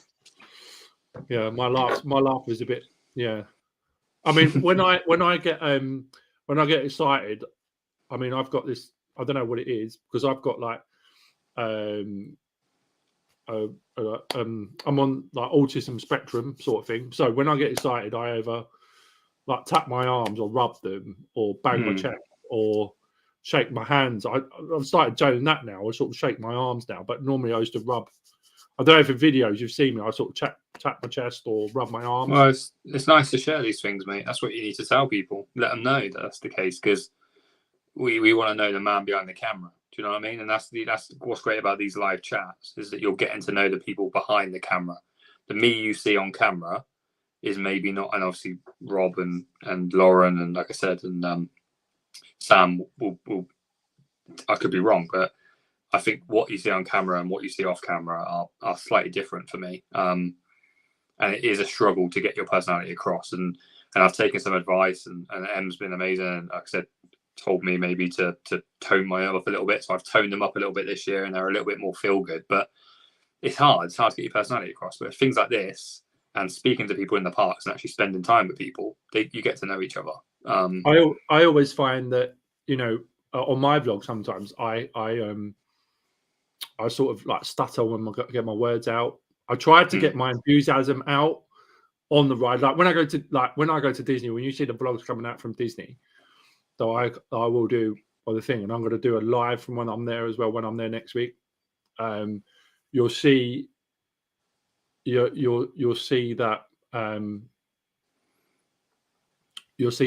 I automatically just it, you know, I sort of stop sometime and actually sort of like can't speak as quick, even though I like to. Even though I like to, it's autism is sort of like, for me, it's hard. My sister's got it a lot worse than me, but I can see that the only reason why I can see I've got autism is because of what my sister has. My sister got it a lot worse. She can't leave the house, and she's not. Right. And she's 21, so she can't go in groups. She was better when she was younger, but now she can't do it. But I can see her traits from me, if you know what I mean. Like I can see what my traits from her. But it's just with the group, it's so much more. You know, I can be myself, which is and that's important. If you talk about these things and you get these things off your chest and you let people know, you'll feel more comfortable around them. And that's the key thing is as much as, like I said, if you have this thing that you said you're overthinking it, and obviously everyone that in this chat has some form of anxiety or stress or something about it, and if you talk about it, it just releases that little bit of pressure on yourself to think, I need to hide this, or I can't be myself, or I can't do this. And actually, if you talk about it, and that's what is great about this community, is there's everyone's going through something, no matter what it is. Everyone, like I guarantee there's not someone on here that's not is nervous about something. Or I mean, you look at you talk at for me, Sam, you look at Sam doesn't want to be on camera because Sam doesn't enjoy being on camera, and that scares him. And Like for me, I get anxieties with certain rides or certain this or certain environments. Like I said, being in big crowds and big groups and stuff like that. You've got that. Everyone's got something. So it's great to share them and tell people about it, because also you're educating people. Because, for example, I don't know how autism and theme parks works together. I don't know how, and obviously what your challenges are and what your days are. I want to know about it. I'm sure there's others that also want to know about it and things. And as much as that, but find a balance. But going back to what you said there, if I was to give you a bit, obviously you don't have to take on advice, but you mentioned a few times about the live shows in Disney. If I was you, I wouldn't waste. I enjoy the moment, mate. You don't think about other people, because if you're doing a live show, you're doing it for everyone else. And the reason I almost gave up vlogging was in Disneyland Paris last year, was because I wasn't living in the moment. I wasn't enjoying where I am right now. And it's such an experience that if you're focusing on your phone and you're stressing about your phone working and you're stressing about pleasing everyone else, you're not in the moment, mate. You're not going to enjoy yourself. And as much as we want to know that you're having an amazing time, I would rather you tell me when you got back, but you lived in the moment when you did it there and then, and you enjoyed it there and then. And like I said, you find a balance between being on camera and being off camera, because it's very easy to lose yourself in the video camera, thinking that you've got to make content to impress everybody else, when actually you're not in the moment. And Disneyland is, I mean, a thought park, fine. This, that, there. If you're doing that, going there, doing that, fine. But Disneyland Paris, when you've got your family around you, just don't feel like you have to, mate. That's all I'm going to say. Don't feel like you have to do it for other people, because it's such a place where, as we said earlier, there's so much for you to be doing. Don't waste your time thinking of other people. We're going to watch your vlogs. I'll be the first one watching your premieres when you get back. But your live shows, you're not going to be like. Do you know what I mean? I'm not trying to tell you what to do, but I'm just saying, focus on yourself when you're in somewhere like Disneyland Paris. I think that. I mean, I wanted to show like the thing, but I think that I wanted to do that, but that makes more sense. That does make more sense. But also, what I want to try and do is obviously get my nan's reaction to. Obviously, that'll be in the vlogs anyway. Yeah, she doesn't like camera. No, absolutely, yeah. I mean, she doesn't like the camera that much, but and Jodie's the same. She sort of like, if you watch Jodie, she sort of dives out the way of the camera. It's a bit like Lindsay, for instance. Like Lindsay doesn't like. I know for the fact that James, she's not always in the videos as much, but obviously James does it as well. But I think that like trying to get everybody like into it at the same time, like trying to get the experience. It causes you too much. It causes you stress, and like I said, you can vlog it, and everyone's going to be there for you once you've vlogged it.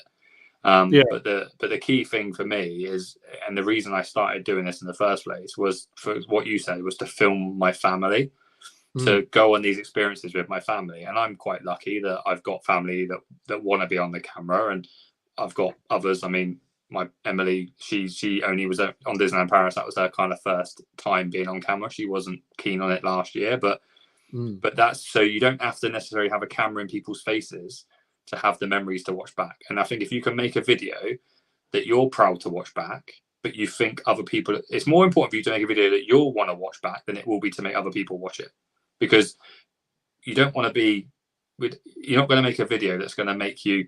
You're not going to find a video in Disneyland Paris that's going to make you get you 1 million views. Let's be honest, it's not going to happen, is it? Unless something crazy happens in Disneyland Paris. But if you've got a video you're proud of that you want to watch back, it doesn't matter if anyone else wants to watch it, because you've got that memory with your nan, with Jodie, that you can watch back and go, that was great. Because I've got videos that are off of my YouTube channel, that are private, that I watch holiday movies, videos, days out, that sort of stuff that I haven't shared with people. But I've got it on YouTube. One day I might put them out into the wide world. But you can make a memory video without necessarily having to put cameras in people's faces. And if you make that video, and if you go, that's great, I'm going to put that onto the internet, or you think it's not maybe for everyone else, but I enjoy it, and I want to watch it back because I want to see Nan's first time on, like you said, Space Mountain, for example. She's not going to, if she was to experience that, then you'd have that kind of reaction. But you don't need to think about making a video when you're in something like Disney. That's all I'm trying to say. I lost vision of it. Yeah, I lost vision of it last year. Said last year in Disneyland Paris, I genuinely said in the Snow White queue, I said, I think I'm going to stop doing it because I haven't enjoyed this holiday as much as I would have liked to, because I've been too focused about camera phones and camera screens and stuff. Like even with the fireworks, I had the camera in front of me watching the fireworks, and I'm like, I'm not actually watching the fireworks. I'm recording the fireworks. And then when I finished, I was like, I didn't actually take it all in. So that's all I'd say is, like I said, just don't make Disneyland Paris about making a video. You will make a video, whatever you film, you'll make a decent video that we'll all want to watch. But like I said, things like live shows of fireworks and stuff. I think it's Lauren. Lauren's obviously in her as well. Yeah, but I think it is Lauren. Yeah. She just put make memories videos of your nan. Now that's exactly when she just said that got me upset, because obviously my nan's 85. Exactly, and I knew that from when we spoke before. That's what I'm saying. That's what I'm trying to say, is just live in the moment, mate. Because without sounding morbid, this opportunity, just going back to Disneyland. That's why I booked this trip, because I think this is probably the last time she's going to get to go to a place like that, maybe. Yeah. So like I said, capture the moments, capture the memories, but don't focus on making a video for other people. Don't focus on making a YouTube video, because you will lose sight, and it will upset you more if you focus purely on trying to make a decent video for everyone else to watch, when actually you'll make a better video just purely sharing your memories, sharing your experiences, and then you'll have this important video to watch back. The important thing is you'll have this video in 5 years' time, 10 years' time, 20 years' time. If maybe Nan's not around anymore, you'll have that video. But if you focus on making a video that we want to see, you maybe won't have the natural content that you're going to want to watch back. And that's what I'm just trying to say is, and what Lauren said there, is just live just be in Disneyland, capture some videos, make some content, but don't make it the reason you're in the park. Dedicate a day to it, but spend the other 4 not doing it, or plan a video before you go and just grab clips of rides, or grab clips of Nan doing this, Nan doing that, and make a video like Nan's Disneyland trip. And I'd love to watch that. I'm sure others would love to watch the wholesomeness, just the natural stuff. If you start thinking, oh, we need to go there because I need to film that, or we need to do this because I need to film that, or I need to live stream the fireworks and not watch them yourself, you'll regret it, mate. You really, really will. Like I said, I think, and the Trek and Taylors they've just said the same thing. They're saying that it's amazing, sort of like amazing to get her in that. I know she doesn't like to be in videos, but I'm going to say to her, I will say to her, I said, like, Nan, I know that you want to be in a video. I know that you don't like being in videos, but you captured me when I was at Disney World when I was 15, and I got a VHS video of my granddad. He was there and stuff like that, and my brother when he was little, and my mum was pregnant with my sister, and thinking of that, I wouldn't. I'd love to have like a video of me and my nan and Jodie at Disneyland, and I've got something to hold on to of her. From an experience of having people that don't necessarily want to be in cameras and stuff. Don't put them in cameras. Don't put them literally in cameras. Just film them doing stuff. Film them doing what they're already doing. Film Nan walking around. Film Nan clapping her hands along to the parade. Film that sort of stuff. Don't put the camera in her face and say, "Oh, Nan, what did you think of that?" Because that's not what you want. What you want is you want it to be flowing. You want it to flowing, be natural. and they won't even. And she'll just become used to the fact that there's a camera around. A bit like when, like you said, when you watch that video, I guarantee there's no one really talks on home movies today. You've just got clips of everything kind of going on in your home movies of like, there's the castle, there's a princess, there's someone like waving at the camera. There's not real talking. And that's what you got to think about is rather than having a camera necessarily in Nan's face, just constantly have it ready to go. Have it ready to go for if Nan does something fun, Nan does something like cool, Nan does something cute that you want to remember. And then just capture those moments. Because if you start making it about Nan, she's going to be put off by the camera. And like I said, and then for her, you're going to not ruin her holiday, but you know what I mean? She's going to start thinking, oh, this is annoying because I just want to. Whereas if you're just subtly recording it, she won't even know you're doing it half the time.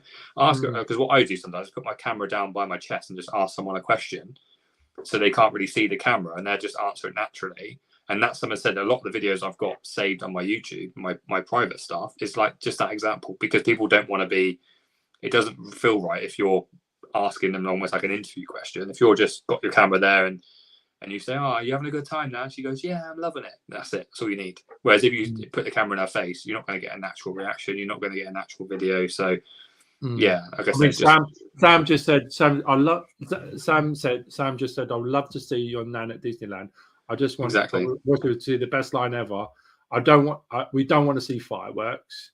We don't want to see things like that. We want to see memories." Yeah, that's exactly it. And that's what's wholesome about this community is and that's what we say. There's people that do that side of things better than us. We have to understand that. There's people that do, like Theme Park Worldwide, will go to these places, but you got to remember that's all he goes there for. He goes to this place to make a video, and that's all it is. He's not getting the memories. When actually the videos we want to see, I want to see, is things like we spoke about there about like Emma and Oscar, where you're seeing wholesome moments, beautiful moments in these clips. So if you get one beautiful moment of Nan, I want to watch it. Sam wants to watch it. Everyone wants to watch that. Do you know what I mean? So we don't want to watch Nan get interviewed. We want to just watch her walking down the street. We want to watch her walking through the castle and dancing along to a parade. That's what I'll do. That's what I'll do. I'll do it a sort of sly thing. I won't sort of like, you know, not sly, but, you know, sort of like, so you know, like the whole, I mean, I will do obviously. Do your own stuff. Yeah, do your own stuff in your, like I said, you'll get time to do that. But what I mean is don't use 5 days of doing it. Do you know what I mean? Just find time where your camera's away and you're in the moment, because I can guarantee you now, if you come back with a video that you love to watch, but it isn't quite right for YouTube, you'll be much happier than if you come back with a video that's ready for YouTube that you don't enjoy. Because if you haven't got those moments that you can watch back and those key moments that you possibly would have missed because you're doing a live show or because you're focusing on Wi-Fi and technology and making sure everything works and stressing about that, and Nan's over behind you dancing away to the parade because she's loving the new song that obviously we Dream and Shine Brighter, we love it, and you're missing it. Do you know what I mean? So just have it ready for yourself. That'd be amazing to do that.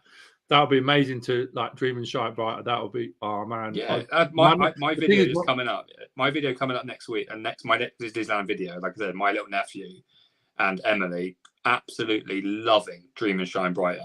The video probably won't do well on YouTube, but I love it. I love the video. But that's, as you said, that's not the whole thing. It's not all about. It isn't. You know, it's not about. It's how your memories. It's like you can do that at Fort Park. You can do that at Warren Towers. You can do that at Legoland. You can go back and back and back and Disney's back. Disney's another level. Disney's a different world. Nan's 85th birthday party celebration, whatever it is in Disneyland, you're not going to get that again. But focus. I said UK, and I've said this. I think me and Em had this conversation. I said it's so easy to make stuff in the UK because you go back and back and back. Whereas in Disneyland, you get one chance at it. You get one chance at this holiday, and they said you've got 5 days. So just take it, even if you take a whole day where there's no camera as well as making like a nice video, you'll feel really good for it when you get back. Like, I know I've gone on a rant here, but it just concerns me. No. Because I was in that exact position this time last year, February of last year. I said it. Like I said, I'm not doing this anymore because I'm not living in the moment. But when I come back to the UK, filming makes park days better for me because I've got nothing else to do because I go to them so often. If I didn't film in Fort Park, I'd be bored. I'd get bored of Fort Park and wouldn't want to go back. Whereas if I go there to make this video and that video and that video, but Disneyland Paris, sadly, we're not able to do it. And obviously with Nan, you're not able to do it as much as you'd like. So yeah, I mean, Rob Lauren just said about that's why they love their Legoland vlog, because the kids they're watching the kids. That's it, and that's it. Like I said, it won't get 1 million views. It won't, but it will warm your heart, and that's all that matters. Like I said, we live in a generation now where, like you said about VHSs, I've lost my VHSs from my home movies and stuff because we moved around a lot and the cameras are gone, so I haven't got those. Whereas now we have a platform that we can quite literally save these memories in. I'm trying to find that video. You know that video of me and my nan, my granddad and stuff. I'm trying to find. It's in my nan's house somewhere. Yeah, I need to find that video. Get it converted into a DVD. And I need to put it on YouTube because exactly. Because if you used it in a video, if you used it in this video, and you took a couple of shots, like of, for example, you'll have like the castle in a shot, and then you found another shot of that disc. I can, if you're struggling, I can help you edit that into a video, so you can have both videos working together. And I'm sure there's everyone else in this community that knows how to edit on maybe a little bit more detail. that are able to help you do that. So you can have that video, you can actually have that video on YouTube, but you can snip it up and chop it up and change it around and have almost like a side-by-side video of you when you were 15. I'd love to see that. And I guarantee I'm not the only one that's not in this chat, but just in general. Sam said, I would love to see that. Old school VHS movies warm my heart. Yeah, absolutely. And we've all got them. I mean, we're all in most of us are in the older side of, let's say, we're not teenagers. We've all come from a VHS home movie background. My granddad's VHS ones. He had a big camera, a big massive one. Yeah, yeah. And he had like the little small cassettes that you had to put in a bigger cassette to then plug it into the back of the video player. Yeah, yeah. Or you put it in the machine, so it was like a cartridge. Rewind it and fast forward it to play. Yeah. Like I said, I think we're all from that. I think we're all pretty much from that generation of having that. And like I said, I'm so sad that I lost mine, and I have many times because. Well, she's the last one. You know, she's my last. She's my only grandparent. She's like, you know, she's 40 years older than me. So, you know, she just turned 85 in January. So, you know, like she keeps saying to me, I don't know how long I've got. I mean, she keeps saying it now, but she's quite a young nan. As a young person, she plays bowls, she drives cars. She had a business up to about a year ago. Oh, nice. You know, so she's very, very sort of like, she's not like a, you know, she's quite a young nan, if you know what I mean. She's she's a jazzy nan. Yeah, very much. Yeah. I mean, she used to sing. That's it. She used to sing. I'll tell you what, like Sam will probably recognize this. She used to sing.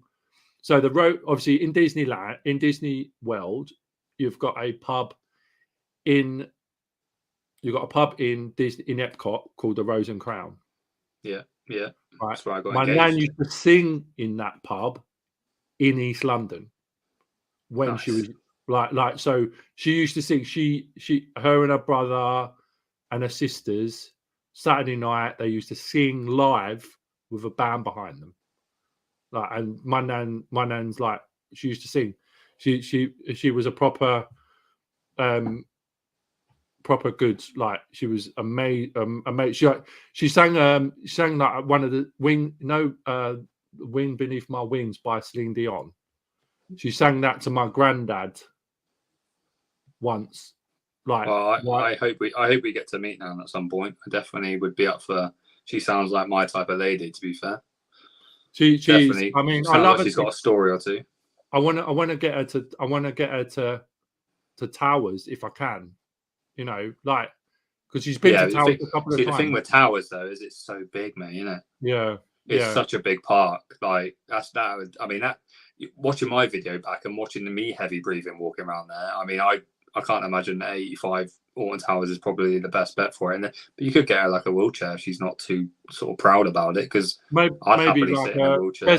Maybe Chessington or something. Yeah, Chessington would be a great shout because you've got the zoo as well, and obviously, at least it's not all rides, is it? Because that's the issue, isn't it? Is what's she really going to do at Alton Towers? Because you got Disney here, and then you got Alton Towers on a different scale, haven't you? So Chessington's like a nice maybe step up from, or even like Legoland. Chessington, I think Chessington's. I think you've nailed it there. Chessington with the zoo and some of the little gentle rides and stuff. I think she's I mean, my nan took me to. My nan was one of the. My nan took me to my first. My nan actually took me to Chessington for my first time. So. Well, there you go. Then another nice memory. So, on the train from London. So. Yeah, I mean, I'll have to get her there, and if anybody's, you know, I have to do it this year. And if anybody, if you're going to Chessington, I would absolutely help you in any way I can to get down to Chessington. So just message me if we need to, whatever you need, just let me know. I'll help you out. Mate. She'll drive. She drives there, but I'll go and get her and bring her back. Obviously, I've got Merlin passes, so I can get her in for free. So. You know, it's £15 but I mean, if you need help with anything, I'm not just saying transport. If you wanted us to come along, if you wanted anything you need, like just I mean, it'd be nice to like spend the day with her and you know, because I mean, my granddad is a very, very, you know, sort of like, you know, my granddad was a very big, you know, in my life, he was a very, very sort of like person in my life, and that's my dad's. So that's my nan is my mum's mum, And my granddad was like, my granddad held the over 55 weightlifting clean and jerk record. Wow, that's impressive. Yeah. British anyway, British one. Jesus. So he was like, when he was alive, obviously he died. He got MND, and he died like about 18 years ago. Oh wow, okay. So, but my nan's like super amazing. She's like proper amazing. And she sounds it, mate. She really does. Yeah. Anyway, we're digressing, aren't we? What is there any last minute questions? Because I am conscious of time because I need. Yeah. Sorry about that. Yeah. No, it was me. I started it, and everyone obviously joined in. But like I said, yeah. It's just because I'm conscious of my battery. That's all, mate. My battery. Oh, sorry. Yeah. No, that's fine. I'm on my computer, so yeah. No, my computer is because this is where I work, so I got everything set up behind me, so I just throw my phone on there to save me changing over the laptops and stuff. But but yeah, I didn't know if there was any last comments from anybody before we wrap it up, because I don't even know what the time is, to be fair. James is saying he's got to leave anyway. Yeah, exactly. Yeah, perfect. Yeah, so so anybody got any other questions? If not, we'll have to meet up in theme parks.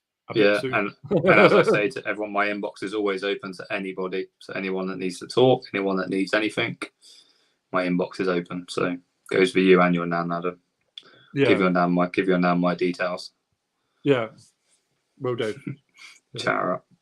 All right, mate. Well, it's a pleasure as always, mate. And like I said, I'm sure it's gone on longer than it needed to, but just having a chat to you has been great. So, and I haven't seen any comments or anything. So anything I've missed, I will rewatch this again tomorrow and just grab anything. But obviously, it's a great show. So glad I managed to catch the last hour. So I will check the first half tomorrow. Hope we have a fantastic Disney with your nan. See you on Sunday, Mike. And then Oscar's having a great time. Emily. Obviously, Oscar's probably in bed. Yeah, I was going to say. Getting ready to meet his idol Sam on Sunday. They were saying they really enjoyed it. And the Thompson Live said great stream. Yeah, no, it was, like I said, it's great to Yeah, Jodie's in the bedroom packing her clothes for the trip. If I wasn't going to football on Sunday, I'd be extremely jealous right now. But actually, I'm quite happy. But I said the same. I said the same. I said the same. I said like Disney Thought Park. But I thought no, Disney's got to be done, and then I've got the rest of the time to go to Thought Park. 5 days. 5 days in Disneyland is like I said, is the only. I've got Thought Park as like a softener, a sweetener.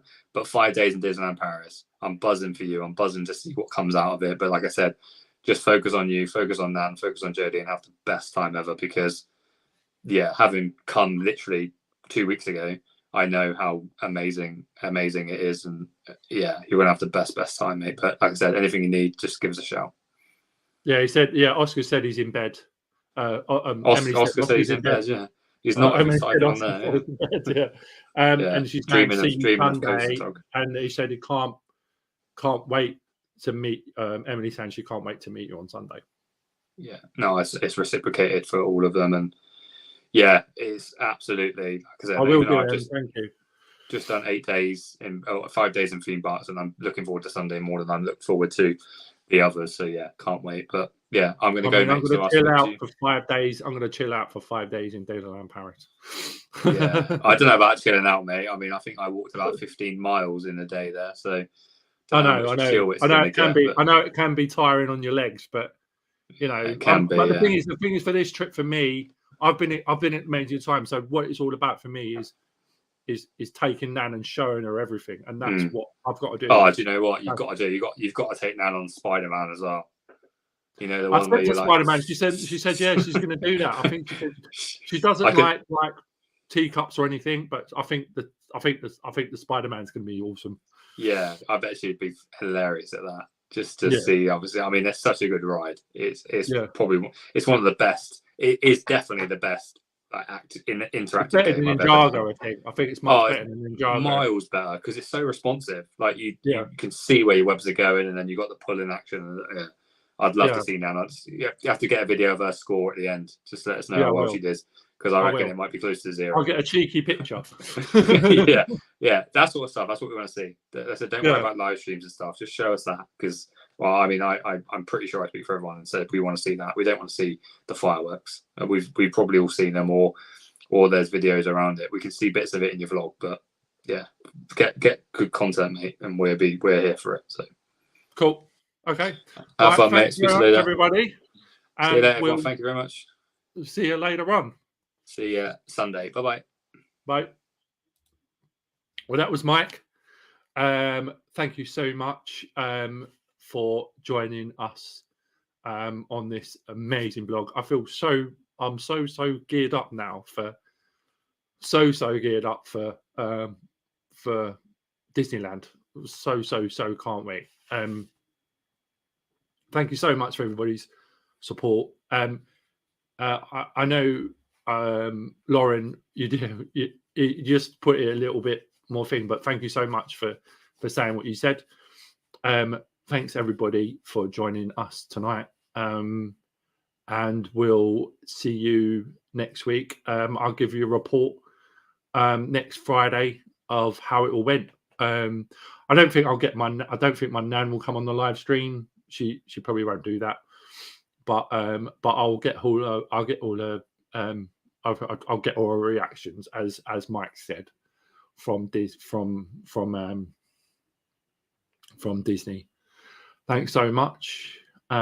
This was Thing Park Chat, and you guys are incredible.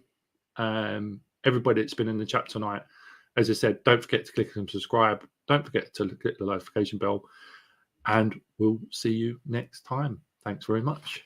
Bye-bye.